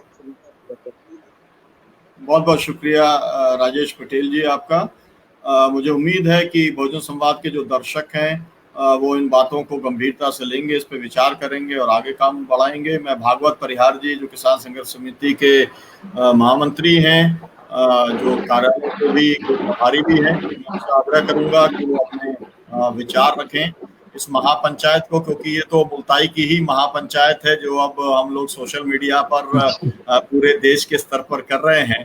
तो उसका जो मूल है वो तो भागवत परिहार जी थोड़ा सा उसके बारे में बताएं और अपनी वहाँ की मुल्ताई और बैतूल की जो स्थिति है उसके बारे में भी वो बताएं। राजेश पटेल जी थोड़ा म्यूट कर लीजिएगा आपका। जी जिंदाबाद। जैसा कि डॉक्टर साहब ने मेरा परिचय जो दिया है कि कार्यालय और मुल्ताई के संबंध में, मैं ये कहना चाहता हूं कि जो मुल्ताई में जब से किसान आंदोलन शुरू हुआ था तो पहली शुरुआत जो है किसान पंचायत से ही हुई थी। मुल्ताई में जो किसान पंचायत हुई उसी का परिणाम है कि किसान संघर्ष समिति बनी। किसान संघर्ष समिति ने आंदोलन किए, आंदोलन के पश्चात बहुत सारे घटनाक्रम भी हुए। उस बीच में संयुक्त किसान मोर्चा तो बाद में, लेकिन पहले अखिल भारतीय किसान संघर्ष समन्वय समिति बना, जन आंदोलनों का राष्ट्रीय समन्वय समिति, जन आंदोलनों का राष्ट्रीय समन्वय बना, जिसमें डॉक्टर साहब ने अपने जो मुद्दे हैं उसको प्रमुखता से रखा और किसानों के मुद्दे को मुल्ताई से लेकर के, एक छोटी सी जगह मुल्ताई से लेकर के पूरे प्रदेश में फैलाया। पूरे प्रदेश के बाद में पूरे संगठनों को मिला करके आज जो दिल्ली का आंदोलन चल रहा है संयुक्त किसान मोर्चा, उसमें भी किसान संघर्ष समिति और अखिल भारतीय किसान संघर्ष समन्वय समिति जुड़ी हुई है। और ये मैं कहना चाहता हूं कि ये जो मुद्दे हैं अनावरी, जो दिल्ली के प्रकोप को भी अनावरी में शामिल किया, कर्जा मुक्ति का और लागत से 1.5 गुना दाम के जो मुद्दे यहाँ छोटे छोटे उभरे थे वो आज राष्ट्रीय स्तर के मुद्दे बन गए हैं। आज हमारे सामने सबसे बड़ी चुनौती यह है कि जो राजनीतिक पार्टियां है वो पूरी कारपोरेट के पक्ष में है और किसानों को एक तरफ छोड़ दिया गया है। यहाँ तक देखने में आया है कि विपक्ष भी जो है अपनी भूमिका नहीं कर रही है। आज वर्तमान में जो विपक्ष की भूमिका जो है वो किसान और मजदूर संगठन पूरी कर रहे हैं। लोहिया जी ने कहा था कि संसद में जो आवाज नहीं उठेगी तो हमको मजबूरन सड़कों पर आना पड़ेगा। आज किसान सड़कों पर है, लेकिन जो सरकार है वो देखने में आया है कि पहले क्या होता था कि पहले के राजनीतिक पार्टियां जो है वो किसानों के मुद्दों को सुनती थी, समझती थी। आज ये बहाने कर रही है। आज 11 दौर की बात करने का जो सरकार बता रही है कि हमने 11 दौर की बात किसानों संगठनों से की है, लेकिन उन्होंने ये नहीं बताया कि किस संबंध में और कौन सी बात की गई थी। उसका लाइव प्रसारण होना चाहिए था, लेकिन सरकार ऐसा नहीं कर रही है। सरकार ये कर रही है कि हम तो किसानों से बात कर रहे हैं, लेकिन किसान हमारी बात को मानने को तैयार नहीं है। किसान एक ही रट लगाए हुए है कि तीनों कानून रद्द करो। सरकार चाहती है कि उसमें किसान मान जाएंगे, 1-2 कानून में थोड़ा संशोधन कर देंगे, किसान मान के वापस चले जाएंगे। लेकिन जब पूरा का पूरा कानून ही गलत है, कानून पूरा किसान के विरोध में है, मजदूरों के विरोध में है, तो किसान मानने वाला तो आसानी से नहीं है। अब ये बात अच्छी तरीके से देश का किसान जान चुका है। अभी सबसे पहले पंजाब और हरियाणा के किसानों में जागृति आई, राजस्थान के किसानों में, यूपी के किसानों में आई, अब धीरे धीरे राज्य छत्तीसगढ़ और महाराष्ट्र, मध्य प्रदेश, पश्चिम बंगाल के किसानों ने तो बहुत अच्छा उनको सबक सिखाया कि जो पूरा का पूरा करना चाहिए कि इलाज कर दिया उनका। अब आने वाले समय में मध्य प्रदेश के किसान भी इनका इलाज करने के लिए तैयार रहेंगे। अब ये मैं ये कहना चाहता हूँ कि जो सरकार विपक्ष में है, हमारे यहाँ मध्य प्रदेश में सरकार का एक रुख देखने में आया है कि ये एक मतलब औपचारिकता निभाती है, औपचारिकता निभाती है, सिर्फ एक दो जगह प्रदर्शन कर लेती है। अभी महंगाई को लेकर के प्रदर्शन किया था, लेकिन वो भी फॉर्मेलिटी के तौर पर किया, क्योंकि उनको मालूम है कि यदि सरकार बदलेगी तो हम आएंगे तो हमारे सामने भी यही चुनौती रहेगी, इसलिए शांत रहना ही बेहतर है और ये मुद्दा यहीं कहीं दब जाए तो बेहतर है। अब जैसे कि समर्थन मूल्य के ऊपर मैं कहना चाहता हूँ, सरकार ने जो घोषणा की है कि हमने किसानों के उपज का जो है 50% दिया है समर्थन मूल्य, लेकिन कितने किसान अपनी उपज बेच पाते हैं। अभी मुझे हरदा के साथी ने फोन करके बताया था कि हमारा मूंग का खरीदी का पंजीयन तो हुआ, लेकिन खरीदी का कोई वहां पर विकल्प सरकार ने नहीं दिया और न ही हमको मैसेज दिया है। और कहा जाता है कि भाई कुछ किसानों को का मूंग खरीदा जाएगा। अब किसान परेशान इसलिए है कि मूंग में लग जाते हैं कीड़े, अब उसको सुरक्षित रख पाना बहुत इसका काम है, इसलिए किसान उसको नहीं रख पाता। और दूसरी किसान के सामने चुनौती ये है कि अभी आने वाली फसलों में लागत लगाने के लिए उसके पास वर्तमान में कोई साधन नहीं है, उसको बेचना पड़ेगा, उसके बाद में उसमें लागत लगाना पड़ेगा अगली फसल को। इसलिए वो किसान जो है न मक्का रख सकता है, न सोयाबीन रख सकता है, न मूंग रख सकता है, कोई फसल अपना स्टोर करके नहीं रख सकता, क्योंकि उसके सामने एक चुनौती है कि आगे आने वाले समय में उसको जो उपज का पैदा करना है उसमें खर्च लगेगा, वो कहाँ से लगाएगा, बच्चों की पढ़ाई के लिए कहाँ से लगाएगा, परिवार में कोई बीमार पड़ गया उसके लिए कहाँ से लगाएगा। अभी एक चीज देखने में ये आई है, जब किसानों के पास उपज होती है फिर उसका दाम गिर जाता है। जैसे ही किसानों के पास की उपज व्यापारी खरीद करके अपने गोडाउनों में रख लेते हैं, उसका दाम दोगुना तिगुना हो जाता है। लेकिन सरकार ये सब देखते हुए भी इसको अनदेखा कर रही है। इसी प्रकार दूध उत्पादक किसानों का सरकार कहती है कि मतलब गौ रक्षा करो, गाय को पालो, लेकिन आज मजबूरी ये हो गई है कि किसान के पास एक तो रकबा कम होते जा रहा है, दूसरी बात यह है कि उसको दूध और दही का रेट नहीं मिल पाता है, तीसरी बात ये जानवर, अब एक नया कानून और सरकार ने थोप दिया किसानों पर, यदि वो जानवर बेचेगा तो उसको 4% उसको टैक्स लगेगा। अब सरकार किसानों पर डीजल पर टैक्स, विक्रय पशु बेचने पर टैक्स, जो भी चीज खरीदे उस पर टैक्स, तो किसान आखिर करे तो करे क्या। इस बात को अब किसान जो है समझ रहा है और धीरे धीरे मैं मानता हूं अभी जो 8 तारीख को जो प्रदर्शन हुआ उसमें भी लगता है कि लोगों की जो भागीदारी से मुझे लगा कि किसान अभी अपनी मांगों को लेकर के जो भी समस्या है उनको समझ रहा है और वो ये भी समझ रहा है कि सरकार किसानों के साथ बहुत अन्याय कर रही है। अब ये किसानों ये भी समझ रहे हैं, वो किसानों ने जिस प्रकार से कहा था कि ये तो विदेशी फंडिंग से चलने वाला संगठन काम कर रहा है और ये देशद्रोही है, तमाम प्रकार के जो उन्होंने आरोप लगाए थे, अब किसान समझ गया है कि ये हमें कोई शौक नहीं है। आज एक किसान को यदि 4 दिन किसी जगह पर धरना प्रदर्शन करने का कहा जाए या कोई व्यक्ति को कहा जाए तो उसके लिए बहुत दिक्कत की बात है, लेकिन आज 7 महीने हो गए, किसान अपनी मांगों को लेकर के वहां डटा हुआ है, बैठा हुआ है, गर्मी झेली, ठंडी झेली, तूफान झेले, आग झेली, लेकिन टस से मस नहीं हुआ। तो किसान को मालूम है कि किसानी नहीं बचेगी तो उनकी आगे आने वाली पीढ़ी जो है उनके बच्चों के लिए रोजगार और जीवन चलाना असंभव हो जाएगा, क्योंकि सरकार तो नौकरी देने में सक्षम नहीं है। जो कंपनियों में रोजगार मिल रहा था किसानों को, वो कंपनियां बंद हो चुकी है और उनके बच्चे लौट चुके हैं। अब उनके पास सिर्फ खेती का साधन बचा हुआ है।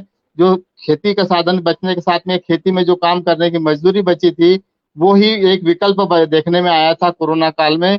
लेकिन सरकार इन सबको आज देखने में आया कि जिस प्रकार से सेंचुरी के श्रमिकों को VRS दिया जा रहा है, स्वैच्छिक सेवा निवृत्ति दी जा रही है, कि आप जाइए, पैसा लीजिए और चले जाइए। आखिर वे लोग जाएंगे कहाँ, क्या करेंगे? क्योंकि एक परिवार में जो है वापस लौटते हैं तो भी खेती में बंटवारा होगा और आवश्यकताओं की पूर्ति तो खेती किसानी से हो नहीं पा रही है। तो इसलिए किसान और मजदूर सब एक साथ जुड़ करके और इस किसान आंदोलन को, मजदूर आंदोलन को में पूरी तरह से भागीदारी देने की का प्रयास कर रहे हैं। और मुझे उम्मीद है कि ये जो संसद का सत्र 22 तारीख से शुरू होगा तो मध्य प्रदेश के भी किसानों की भागीदारी वहां पहुंचने की होगी। बस मैं जी डॉक्टर साहब, अब जी मैं बहुत बहुत शुक्रिया आपका। मैं आज की जो चर्चा हुई बहुत अच्छी चर्चा हुई और इस चर्चा का महत्व ये है कि अलग अलग जगहों पर जिस तरीके के सवाल हैं उन सवालों को आपको जानकारी मिलती है, क्योंकि जो गोदी मीडिया है, मेन स्ट्रीम मीडिया है, वो इसे दिखाने का काम नहीं करता है। और मैं अब इसका समापन वक्तव्य अपना रखता हूं और उसके बाद में हम ये कार्यक्रम को समाप्त हम करेंगे। कुछ जोड़ना चाहते हैं आप श्रीवास जी? कुछ आप कहना चाहते हैं? हाँ जी सब उस समय नेटवर्क खराब था। तो जैसे कि हम जब पढ़ते थे तो हमारा संविधान का परिभाषा था to the people by the people, माने जनता का जनता द्वारा निष्कासित। और आज की राजनीति में इसकी परिभाषा जस्ट बदल गई है, उद्योगपति की सरकार उद्योगपति के लिए और उद्योगपति द्वारा ही निष्कासित। जैसे कि ईवीएम का एक मुद्दा टोटल शिवराज जी ने इस बार खारिज करवा दिया है, विपक्ष खरीदो राज करो। ईवीएम पे तो टोटल अभी मैंने कोई वो संदेह अब करने की बात ही नहीं रहेगी। और साहब बाकी मैं पूर्ण विश्वास दिलाता हूं कि सागर में बहुत तेजी से और जमीनी स्तर पे लोग जुड़ रहे हैं और हम इसको आगे तक लेके जाएंगे। इस जी बहुत बहुत शुक्रिया। जय हिंद सर, जय जवान जय किसान, किसान एकता जिंदाबाद। जी जी अपना ये म्यूट कर लीजिए जी। हाँ साथियों, बहुजन संवाद जब से शुरू हुआ है तभी से किसान आंदोलन का समर्थन कर रहा है। किसान आंदोलन में संयुक्त किसान मोर्चे के बैनर तले ये आंदोलन चल रहा है। आपको मालूम है कि संयुक्त किसान मोर्चे का जो निर्माण है वो अखिल भारतीय किसान संघर्ष समन्वय समिति ने किया था, जो मध्य प्रदेश के अंदर मंदसौर के अंदर पुलिस फायरिंग के बाद में जब 6 किसान शहीद हुए थे उसके बाद में अखिल भारतीय किसान संघर्ष समन्वय समिति बनी थी। जिसका मतलब ये है कि एक गोली चालन जिससे ये पैदा हुई किसान पंचायत, जिससे ये किसान संघर्ष समिति पैदा हुआ, और दूसरे गोली चालन से अखिल भारतीय किसान संघर्ष समन्वय समिति पैदा हुई और जिसने ये वर्तमान संघर्ष संयुक्त किसान मोर्चे को तैयार करने का काम किया। मैं आपको थोड़ा सा ब्रीफ करना चाहता हूं, जो लोगों ने बहुत फॉलो नहीं किया हो किसान आंदोलन को, उसको मैं ब्रीफ करना चाहता हूं। पहली बात ये बताना चाहता हूं कि हम लोग 2 दिन के लिए दिल्ली के लिए आए थे। हम लोगों का केवल 2 दिन का कार्यक्रम था। हम लोग ये चाहते थे कि जो तीनों किसान विरोधी कानून हैं उनको निरस्त किया जाए। हम ये चाहते थे कि जो सभी कृषि उत्पादों की एमएसपी पर खरीद की कानूनी गारंटी दी जाए और बिजली बिल जो है उसको सरकार वापस ले। हमारे ये 3 मुद्दे थे और 2 दिन का ये हमारा कार्यक्रम था।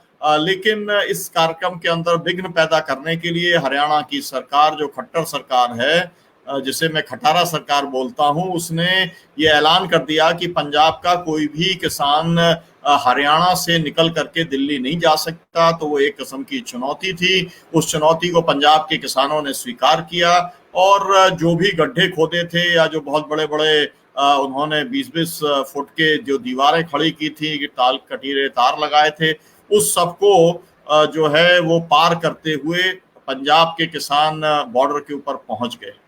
अगर उस दिन किसान चाहता था तो दिल्ली के ऊपर जा सकता था, अगर वो चाहता तो पार्लियामेंट और लाल किले के ऊपर जा सकता था। ये बात मैं इसलिए कह रहा हूं कि 26 जनवरी के कार्यक्रम को लेकर के सरकार ने इस तरीके का आरोप लगाने का काम किया कि ये किसान आंदोलन के लोग लाल किले पर कब्जा करना चाहते थे।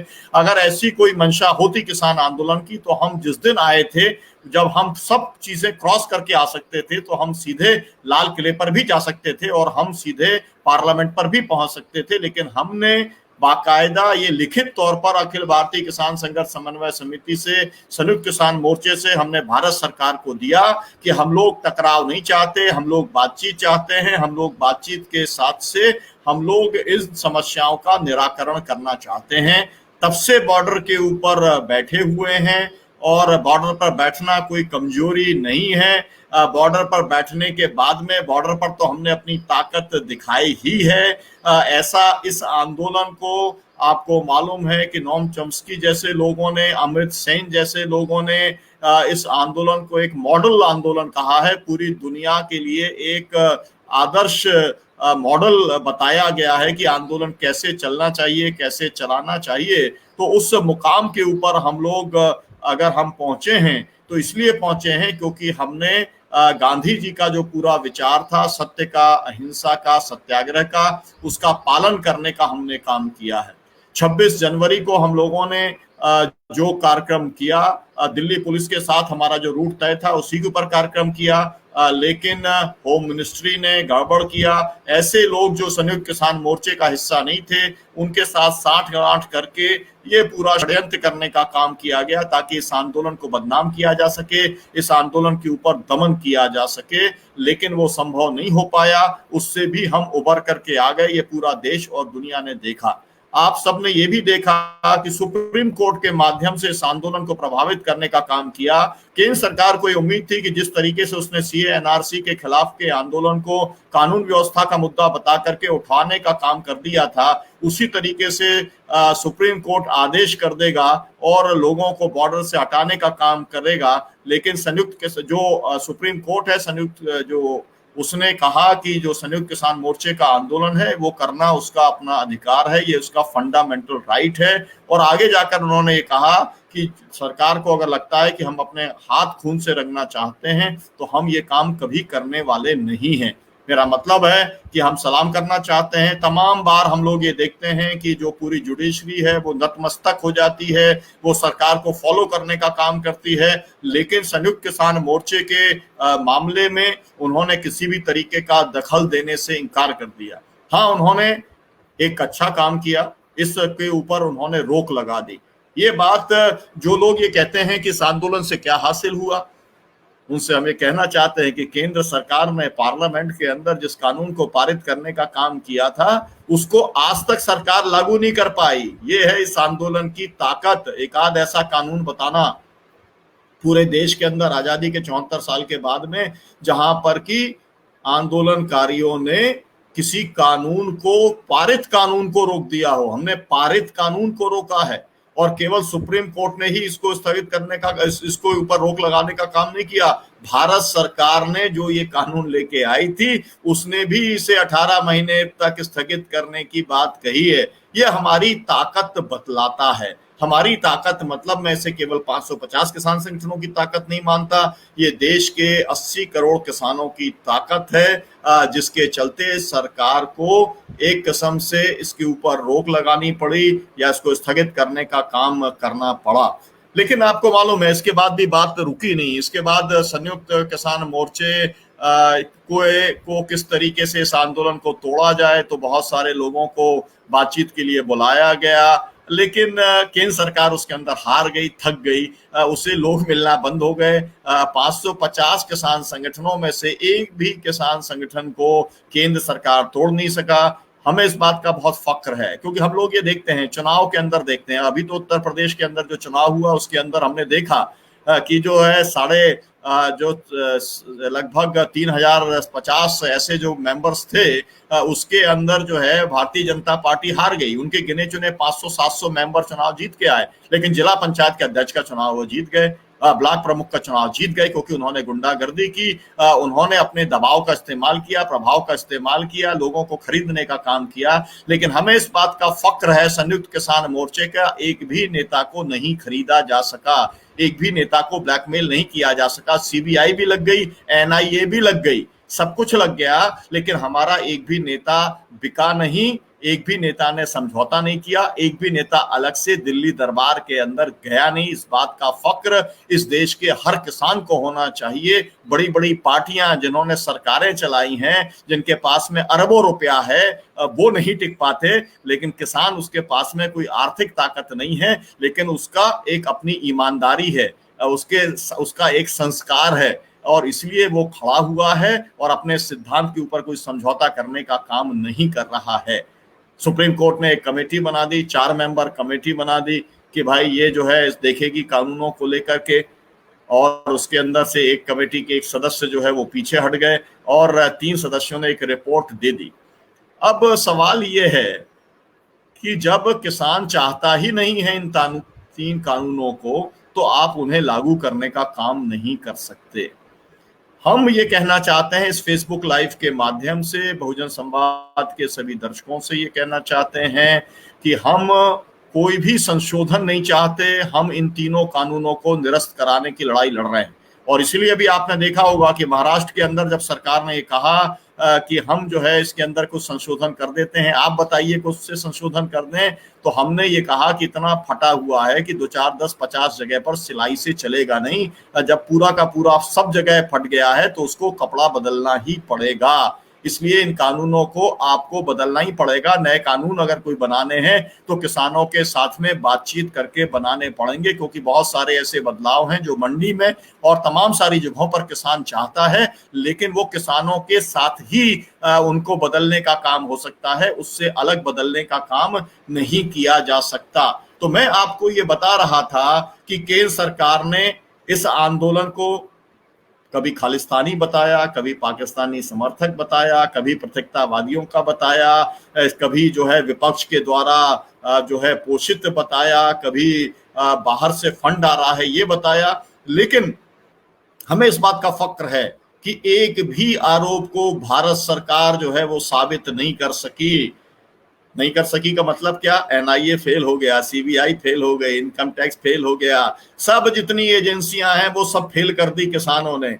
ये किसान जो है ना, इसको लोग कहते थे कि ये तो निरीह किसान है, ये तो बड़ी मुश्किल से अपनी जिंदगी चलाने का काम कर रहा है, ये तो बस इस फिराक में रहता है कि कब हम आत्महत्या कर लें। लेकिन किसानों ने अपनी ताकत भारत सरकार को दिखा दी है और पूरी दुनिया को इस ताकत को उसने दिखाने का काम कर दिया है। मैं आपको केवल रिकैप इसलिए कर रहा हूं कि आमतौर पर होता यह है कि लोगों की जो मेमोरी है, लोगों की जो याददाश्त है वो बहुत कम होती है। लोग ये भूल जाते हैं कि ये जो आंदोलन है आज 227 दिन से अगर चल रहा है तो उसने कौन कौन से हर्डल्स पार करने का काम किया है।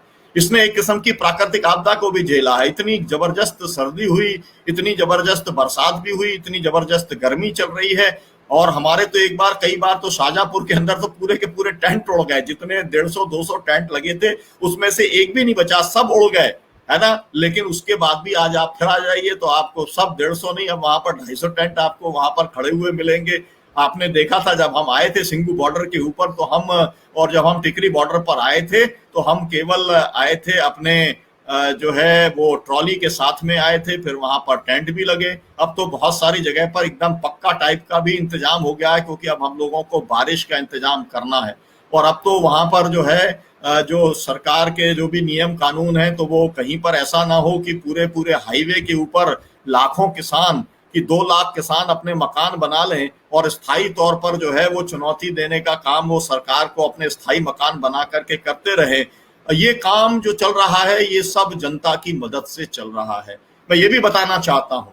और मुझे इस बात का फक्र है कि इस पूरे आंदोलन के साथ में एक ऐसा सिख समाज जुड़ा है जिनके यहाँ पर लंगर की व्यवस्था है, जिनके यहाँ पर मदद करने की व्यवस्था है, और उन्होंने एक भी व्यक्ति को भूखे नहीं जाने दिया, भूखे नहीं सोने दिया, नाश्ता भी कराया, दिन का खाना भी खिलाया, रात का खाना भी खिलाया।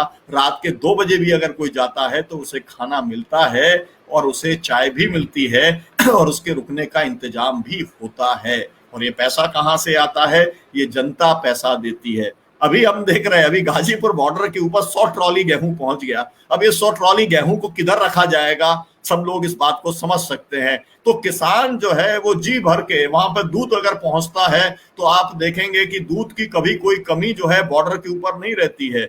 है ना। तो ये कहाँ से आता है दूध? ये गांव के लोग हैं जो दूध भेजने का काम करते हैं। वहां पर तो अगर आप जाएंगे कई बार आपको लगेगा, तो अगर हलवा अगर आया है तो ट्रॉलियों से हलवा आता है, जितने लोग हैं सबको पेट भर के हलवा खिलाया जाता है। तो ये किसान है जिसे अन्नदाता कहते हैं, उसने वास्तव में अपनी ताकत जो है वो दिखाने का काम उसने इस आंदोलन के माध्यम से किया है। और ये बात जो मैं हर समय कहता रहा हूं, मैं आज फिर से अपील करना चाहता हूं कि हिंदुओं जो अपने ऊपर बहुत आप गर्व करते हो, कम से कम सिखों से लंगर प्रथा के बारे में सीख लो। कम से कम हर जिले के अंदर एक एक मंदिर तो ऐसा बनवा दो जहां पर कि कोई भी गरीब जाकर के, कोई भी भूखा जाकर के खाना खाने का काम कर सके। अगर सिख धर्म के अंदर वो ऐसी अपने गुरुद्वारे के अंदर अगर राउंड द क्लॉक 24 घंटे, और केवल यहाँ पर नहीं 40 देशों के अंदर ये लंगर व्यवस्था उनकी चली है, 40 देशों के अंदर ये आंदोलन चल रहा है, 40 देशों के अंदर सिख उस आंदोलन को पूरी ताकत के साथ में पूरी दुनिया में लड़ने का काम कर रहे हैं। और इसीलिए आप लोगों ने सुना होगा कि बड़े बड़े राष्ट्राध्यक्षों ने भी इस आंदोलन का समर्थन करने का काम किया है, क्योंकि उनके देश के अंदर इस आंदोलन की इतनी बड़ी ताकत खड़ी हुई है। तो ये जो लंगर प्रथा है, उस लंगर प्रथा को सभी धर्मों के लोगों को अडॉप्ट करने का काम करना चाहिए, क्योंकि सरकार तो खाद्य सुरक्षा देने की स्थिति में नहीं है। 23 करोड़ लोग गरीबी रेखा के नीचे इस कोरोना काल के अंदर आ गए हैं। उनमें से 15 करोड़ तो वो लोग हैं जो सीधे सीधे बेरोजगार हुए हैं, और जब वो बेरोजगार हुए हैं तो स्वाभाविक तौर पर गरीबी रेखा के नीचे आ गए हैं। 80 करोड़ लोगों को अगर इस देश में 1 और 2 रुपए किलो का अनाज देने के लिए सरकार को मजबूर होना पड़ता है, तो आप समझ लीजिए किस तरीके का न्यू इंडिया बनाने का काम किया है। मैं हर समय ये बोलता हूं और मैं उसको आज रिपीट आपसे करना चाहता हूं कि जो न्यू इंडिया है, संयुक्त किसान मोर्चे का न्यू इंडिया, उसको आप देखिए। वो न्यू इंडिया इस तरीके का न्यू इंडिया है कि उस न्यू इंडिया के अंदर आपके खाने का इंतजाम है, आपके रहने का इंतजाम है, आपके लिए कोई वहां पर जो है एसी नहीं लगेगा, वहां पर कोई आलीशान और आपके लिए 10 किस्म के व्यंजन आपको नहीं मिलेंगे। मिलेगा रोटी सब्जी मिलेगी या चावल दाल मिलेगी या कुछ भी मिलेगा, लेकिन आप भूखे नहीं रहेंगे और सब लोगों को एक जैसा खाना मिलेगा। हमें इस बात का फक्र है कि हमारे जो नेता बॉर्डर संभाल रहे हैं, संयुक्त किसान मोर्चे का जो नेतृत्व करने का काम कर रहे हैं, वो सब बॉर्डर के ऊपर वही खाना खाते हैं और वहीं रहते हैं जैसे कि आम किसान रहता है। उनके लिए कोई अलग से सुख सुविधा नहीं है। पॉलिटिकल पार्टीज के अंदर जो हाई कमान रहता है, ये जो टॉप मोस्ट लीडर रहता है, जो आला कमान रहता है, उसका जीवन बहुत लैविश रहता है, उसका जीवन बहुत आलीशान रहता है। लेकिन इस संयुक्त किसान मोर्चे ने जो मॉडल देश के सामने पेश किया है, न्यू इंडिया का मॉडल, और जो नेतृत्व का मॉडल पेश किया है, उसमें खास बात यह है कि इसकी एक जो प्रक्रिया है, निर्णय प्रक्रिया है, उस निर्णय प्रक्रिया के बारे में भी मैं आपसे कहना चाहता हूं कि आप लोगों को उस निर्णय प्रक्रिया को अपने आपको संगठन के अंदर भी लागू करने का काम करना चाहिए। उसमें महिला सुरक्षा समिति हर बॉर्डर के ऊपर बनाई गई है। हर किसान संगठन को अपने संगठन के भीतर भी महिला सुरक्षा समिति या कोई भी महिला जेंडर जस्टिस समिति या कोई भी महिलाओं को कि अगर कोई भी शिकायत आती है संगठन के अंदर तो उसको सुनने वाली और कार्रवाई करने वाली एक समिति बनानी चाहिए। और जैसे कि संयुक्त किसान मोर्चे ने बनाने का काम किया है। संयुक्त किसान मोर्चे के अंदर आपको मालूम है 32 जत्थेबंदियां पंजाब की हैं। वो लोग बैठ करके अपना निर्णय करते हैं और उसके बाद में 9 मेंबर कमेटी बनी हुई है जो संचालन करती है। आपको मालूम है कि सब फैसले जनरल बॉडी के अंदर होते हैं और उसके पहले अखिल भारतीय किसान संघर्ष समन्वय समिति का हमारा 250 किसान संगठनों का अपना एक मंच बना हुआ है।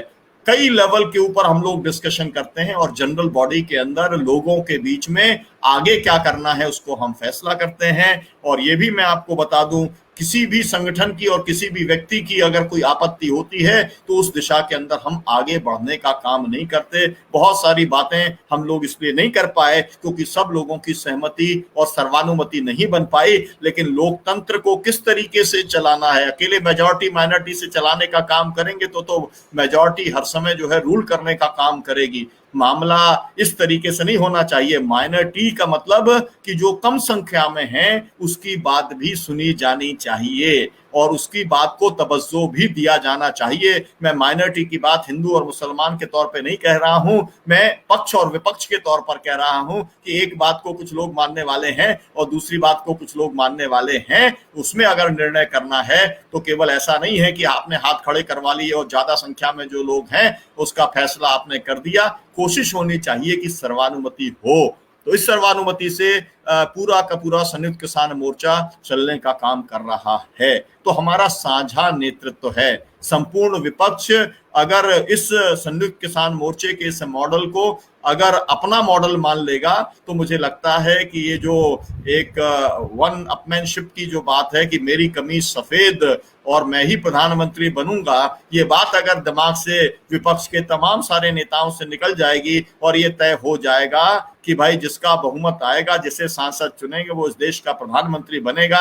लेकिन इस समय जो सबसे बड़ा सवाल है वो खेती किसानी और गांव को बचाना है और वो अडानी अंबानी से बचाना है।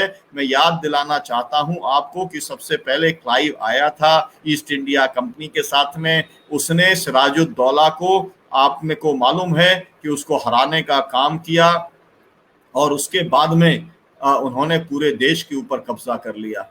तो ये जो है 23 जून 1797 से ये जो युद्ध चल रहा था, एक जो देशभक्तों के बीच में और विदेशी आक्रांताओं के बीच में या अंग्रेजों के बीच में वो कंपनी राज के खिलाफ में चल रहा था, उसमें लाखों हमारे राष्ट्रभक्तों ने जो है कुर्बानी देने का काम किया।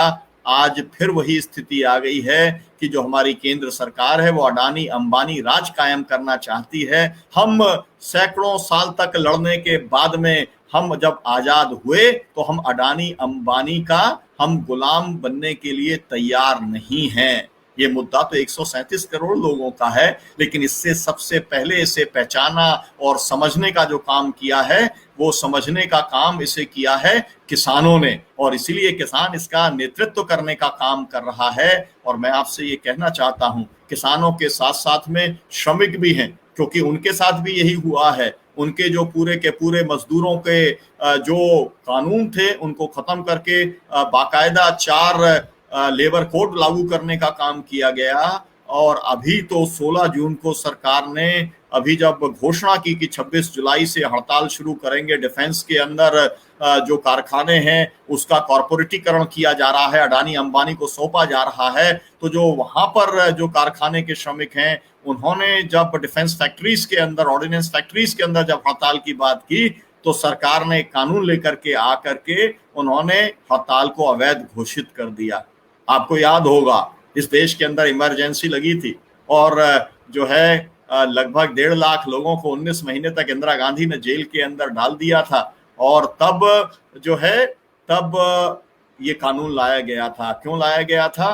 तब रेलवे हड़ताल हो रही थी और रेलवे हड़ताल का उस समय जॉर्ज फर्नांडिस जो ऑल इंडिया उस समय रेलवे मैन्स फेडरेशन है जिसके अभी अध्यक्ष जो है आपको मालूम है शिव गोपाल मिश्रा हैं, और एचएमएस जो है उसके जनरल सेक्रेटरी हरभजन सिंह सिद्धू हैं जिसकी 92 लाख की मेंबरशिप है। वो बहुत बार हमारे बहुजन संवाद के अंदर आते हैं, बहुत बार उन्होंने अपनी बात हम लोगों के बीच में रखी है। तो किसानों के साथ में पहली बार जो है वो श्रमिकों का आंदोलन जुड़ गया।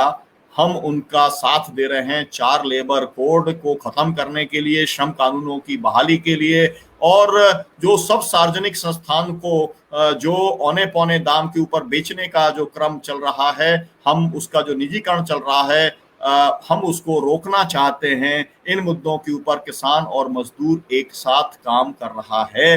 ये अपने आप में एक ऐतिहासिक डेवलपमेंट है। आज़ादी के पहले सहजानंद सरस्वती जैसे बहुत बड़े बड़े नेता हुए, बहुत सारे मतलब किसान नेता हुए और ट्रेड यूनियन लीडर हुए, लेकिन इस तरीके की जबरदस्त एकता नहीं बन पाई जो आज बनी है। संयुक्त किसान मोर्चा और इस देश के अंदर जो 10 ट्रेड यूनियंस हैं वो लोग मिलकर के इस लड़ाई को लड़ने का काम कर रहे हैं। मैं सभी बहुजन संवाद के दर्शकों से ये कहना चाहता हूं कि हम ये महापंचायत को हम लोग फेसबुक लाइव इसलिए करते हैं ताकि अधिक से अधिक लोगों तक ये बातचीत पहुंचे, और आप जिस भी जिले में हैं वहां के किसी भी संगठन के साथ में जुड़िए। मैं ये नहीं कह रहा हूं कि आप केवल किसान संघर्ष समिति के साथ जुड़िए, संयुक्त किसान मोर्चे के साथ में जो भी किसान संगठन काम कर रहा है आपके जो भी संपर्क में है आप उसके साथ में जुड़िए। आपके यहाँ पर जो भी मजदूर संगठन काम करता है, सक्रिय है, आप उसके साथ में जुड़िए और उसके जो भी कार्यक्रम घोषित होते हैं उन कार्यक्रमों में शामिल होने का काम करिए। 6 महीने जब पूरे हुए थे तब हम लोगों ने पूरे देश के अंदर ये कार्यक्रम किया था। उसके बाद में जब 7 महीने पूरे हुए तो राजभवन और पूरे देश में कार्यक्रम किया था। 8 जुलाई को महंगाई के खिलाफ कार्यक्रम किया था। इस देश के जितने भी महापुरुष हैं या जो ऐसी नेत्रियां हैं, चाहे बाबा साहब हों उनके नाम का कार्यक्रम हम लोग करते हैं, चाहे सावित्रीबाई फुले हों उनके नाम का कार्यक्रम हम लोग करते हैं, भगत सिंह जी का जयंती और शहादत दिवस हम मनाने का काम करते हैं। मतलब इस देश के अंदर अलग अलग धाराओं के सामाजिक न्याय के जो योद्धा हैं हम उनको भी हम याद करते हैं। चाहे साहू जी महाराज हों, चाहे ज्योतिबा फुले हों, चाहे पेरियार हों, हम सबको याद करने का काम करते हैं। महिला दिवस मनाने का काम करते हैं, आदिवासियों का हूल दिवस मनाने का काम हम करते हैं। वो इस देश को तोड़ना चाहते हैं, वो इस समाज को तोड़ना चाहते हैं। संयुक्त किसान मोर्चा इस समाज को और देश को जोड़ना चाहता है। अंग्रेजों ने इस देश को तोड़ने का काम किया था, उन्होंने फूट डालो और राज करो की नीति को अपनाने का काम किया था और वही काम आज भारतीय जनता पार्टी और एनडीए की सरकार नरेंद्र मोदी और अमित शाह के नेतृत्व में कर रही है। हम उसका धिक्कार करते हैं और लगातार जो आंदोलन चल रहा है वो हमारा लगातार जारी रहेगा। साथियों, समय हो रहा है, इस जो हमारा टाइम था आज, इसलिए हम इस महापंचायत के अंदर मैं आप सबसे ये अपील करके अपनी बात मैं समाप्त करूंगा कि अब संयुक्त किसान मोर्चे ने एक कॉल किया है। एक तो ये है कि अब जो बॉर्डर्स हैं वो तीर्थ बन गए हैं, किसानों का तीर्थ बन गया है। आप 1942 के आंदोलन में शायद नहीं रहे होंगे, आप 74 के आंदोलन में शायद नहीं रहे होंगे, आप शायद अन्ना के आंदोलन में नहीं रहे होंगे, लेकिन ये जो किसानों का आंदोलन है, इस आंदोलन में रह करके आप इस देश की सेवा कर सकते हैं। आप इस देश के अंदर जो सबसे ज्यादा अन्याय से पीड़ित है किसान और मजदूर, उसको न्याय दिलाने की लड़ाई के अंदर आप भी भागीदारी करने का काम आप कर सकते हैं। इसलिए मैं बहुजन संवाद के सभी दर्शकों से मैं अपील करूंगा इस 283वीं किसान संघर्ष समिति की महापंचायत के माध्यम से कि वो अधिक से अधिक संख्या में संयुक्त किसान मोर्चे के नेतृत्व में चल रहे आंदोलन से जुड़ें और बॉर्डर के ऊपर वो जाएं, 7 दिन 10 दिन 15 दिन वहां पर जाकर के रुकें। और बेहतर होगा कि 22 जुलाई से 13 अगस्त के बीच में जाएं ताकि बॉर्डर पर भी रह सकें और पार्लियामेंट के अंदर जो प्रदर्शन चलेगा पार्लियामेंट के बाहर उसके अंदर भी शामिल होने का काम कर सकें। हमारा आंदोलन जो है सत्य के लिए है, अहिंसा के साथ में चल रहा है। सत्याग्रह जो है वो हम उसी सोच को आगे बढ़ाने का काम हम कर रहे हैं, लेकिन इस आंदोलन के नतीजे तब निकलेंगे जब इस देश का हर एक किसान साथ में रहेगा। हम केवल आंदोलन नहीं कर रहे, हम लोगों ने पंजाब के अंदर सफाया कर दिया भाजपा का, उत्तर प्रदेश के अंदर हमने तो सफाया कर दिया था, मतलब जनता ने तो सफाया कर दिया था, लेकिन गुंडों ने और सरकारी मशीनरी ने फिर से कब्जा करने का काम उत्तर प्रदेश में किया है। उसको फिर छुड़वाने का काम करेंगे क्योंकि यूपी मिशन की घोषणा संयुक्त किसान मोर्चे ने की है यूपी में और उत्तराखंड के अंदर। तो फिर हमारा मुकाबला होगा, वो हिंदू और मुसलमान करेंगे, वो भारत और पाकिस्तान करेंगे और हम सभी समाज को, सभी जातियों को, सभी धर्मों के लोगों को जोड़ करके एक नया देश कैसे बनाएं जिसमें किसान को और मजदूर को और समाज के सभी तबकों को सम्मान पूर्वक जीवन जीने का संवैधानिक अधिकार हासिल हो सके। इस दिशा के अंदर संयुक्त किसान मोर्चे का ये जो है आंदोलन जारी रहेगा। तो 22 जुलाई से 13 अगस्त के बीच में दिल्ली के अंदर पार्लियामेंट पर होने वाले प्रदर्शन के अंदर आप अपने संगठन से बात करके आप पहुंचिए, ताकि आप जब संगठन से बात करके पहुंचेंगे तो संगठन संयुक्त किसान मोर्चे के नेतृत्व को ये बताएगा, क्योंकि वहां पर सीमित लोगों को जाना है। ये मैं आपसे बात कहना चाहता हूं कि हम लोग कोरोना प्रोटोकॉल के साथ में करेंगे, हम लोग दिल्ली पुलिस के साथ में अनुमति और सहमति लेकर के कार्यक्रम करेंगे और जैसी सहमति होगी उसी का हम लोग पालन करने वाले हैं, क्योंकि हम लोगों को ये आंदोलन लंबा चलाना है। हम लोग जो है कोई जिद करके और कोई टकराव करके इस आंदोलन को हम आगे नहीं ले जाना चाहते। हम लोगों की कॉन्शेंस को जो है हम हिलाना चाहते हैं, लोगों की आत्मा, अगर कोई जमीर है तो उसको हिलाना चाहते हैं। इस देश का जब हर नागरिक खड़ा होकर के कहेगा जो कुछ हो रहा है वो ठीक नहीं हो रहा, फादर स्टेन स्वामी की जिस तरीके से 84 साल की उम्र के अंदर मौत हुई है या संस्थागत हत्या की गई है, मैं ये कहना चाहता हूं कि लोगों को समझना चाहिए कि ये जो व्यवस्था जो बहुत फौलादी दिखती है, जो बहुत ताकतवर दिखती है, वो कितनी कमजोर है कि 84 साल के एक व्यक्ति को, जिसने पूरा जीवन तमिलनाडु से आकर के झारखंड में जिसने अपना पूरा जीवन आदिवासियों के लिए लगा दिया, फर्जी मुकदमे बनते थे, उनकी लड़ाई लड़ी 4000 आदिवासी जो कि जेलों के अंदर थे, फर्जी मुकदमों में उसको निकलवाने का जिस व्यक्ति ने काम किया, उसको फर्जी मुकदमे के अंदर डाल करके और उसको पानी पीने की स्थिति के अंदर वो व्यक्ति नहीं था, अपने हाथ से ऐसी हालत उसकी की। इससे ये भी मालूम पड़ता है कि ये जो सरकार और ये व्यवस्था है वो कितना कमजोर है कि 84 साल के एक व्यक्ति से वो इतना घबरा जाती है। लेकिन अब जो फैसले आए हैं, मैं, क्योंकि हमारी महापंचायत जो है उसके बाद आज हो रही है, मैं अखिल गोगोई का भी स्वागत करना चाहता हूं। कृषक मुक्ति संग्राम समिति के नेता हैं, आसाम के अंदर किसानों के सबसे बड़े नेता हैं और अभी नवनिर्वाचित विधायक हैं। मैं वहां पर 7 दिन उस चुनाव के अंदर गया था और विधायक बनने के बाद में अब उन्होंने वायदा किया है कि वो बॉर्डर्स के ऊपर जाएंगे, वो पूरे देश का दौरा करने का वो काम करेंगे। तो जिस तरीके से वो छूटे हैं, उस तरीके से दिल्ली के भी हमारे साथियों को, जिनको दंगों में फंसाया गया था फर्जी तौर पर, छात्र छात्राओं को, नताशा जी और अन्य साथियों को, उनको भी अभी बेल मिली है। हम ये उम्मीद करते हैं कि भीमा कोरेगांव के जो 15 लोग अभी फर्जी तौर पर जो जेल के अंदर रखे गए हैं, उनको भी जल्दी से जल्दी जमानत होगी और यूएपीए जैसा जो एक असंवैधानिक कानून है, हमने टाडा भी खत्म कराया है, पोटा भी खत्म कराया है। इस देश के अंदर काले कानूनों को खत्म कराने की लड़ाई का इतिहास बहुत पुराना है। तो हम इस यूएपीए के भी जितने काले और जितने गलत कानून जो है इसके अंदर प्रावधान, उसको भी खत्म कराने का काम करेंगे। देश की सुरक्षा जो है वो सर्वोच्च है, देश की सुरक्षा के साथ में समझौता नहीं हो सकता, लेकिन देश की सुरक्षा के नाम पर निरीह लोगों को, निर्दोष नागरिकों को जेल के अंदर डालने की अनुमति नहीं दी जा सकती। आपने देखा है बंबई हाई कोर्ट ने, इलाहाबाद के हाई कोर्ट ने, दिल्ली के हाई कोर्ट ने, तमाम सारे हाई कोर्ट ने तमाम सारे मामलों के अंदर ये कहा है कि अहिंसात्मक आंदोलन करना सिटीजन्स राइट्स है, नागरिकों का फंडामेंटल अधिकार है जो भारत का संविधान देता है। कोई भी सरकार, कोई भी पार्टी, कोई भी तानाशाह इन कानूनों को समाप्त नहीं कर सकता। आज की महापंचायत से आप सब लोग जुड़े, मेरी आपसे अपील कि बहुजन संवाद के इसकी लिंक लेकर के आप अधिक से अधिक लोगों के पास तक आप भेजिए, ताकि संयुक्त किसान मोर्चे के इस आंदोलन को लोग ज्यादा समझ सकें। हमारे किसान नेताओं ने यहाँ पर जो बातचीत की है, अलग अलग जिलों से आकर के, अलग अलग संगठनों से आकर के उनकी बात को पहुंच सके और इस किसान आंदोलन के साथ में जुड़ सके। एक बार फिर से आज शाम को फिर जब हमारा यूपी में गुंडा राज के ऊपर कार्यक्रम होगा, तब 6 बजे आप जरूर जुड़िएगा। कल जनसंख्या को लेकर के, नीति को लेकर के कार्यक्रम होगा, उससे भी आप जरूर जुड़िएगा। और अगली 12 तारीख को, मतलब आज 12 जुलाई है, 12 अगस्त को 284वीं किसान महापंचायत में हम फिर से मिलेंगे।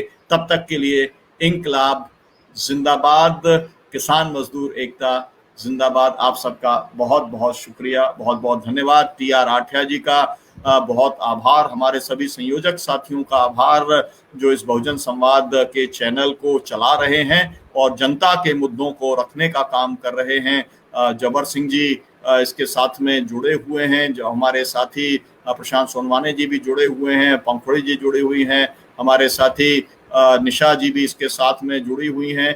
आप लता जी को लगातार आपने सक्रिय देखा है। अभी जो है हम एक कार्यक्रम, एक सेंट्रल विस्टा विरोधी भारत को लेकर भी हम लोग कार्यक्रम करेंगे, उससे भी आप जरूर जुड़िएगा।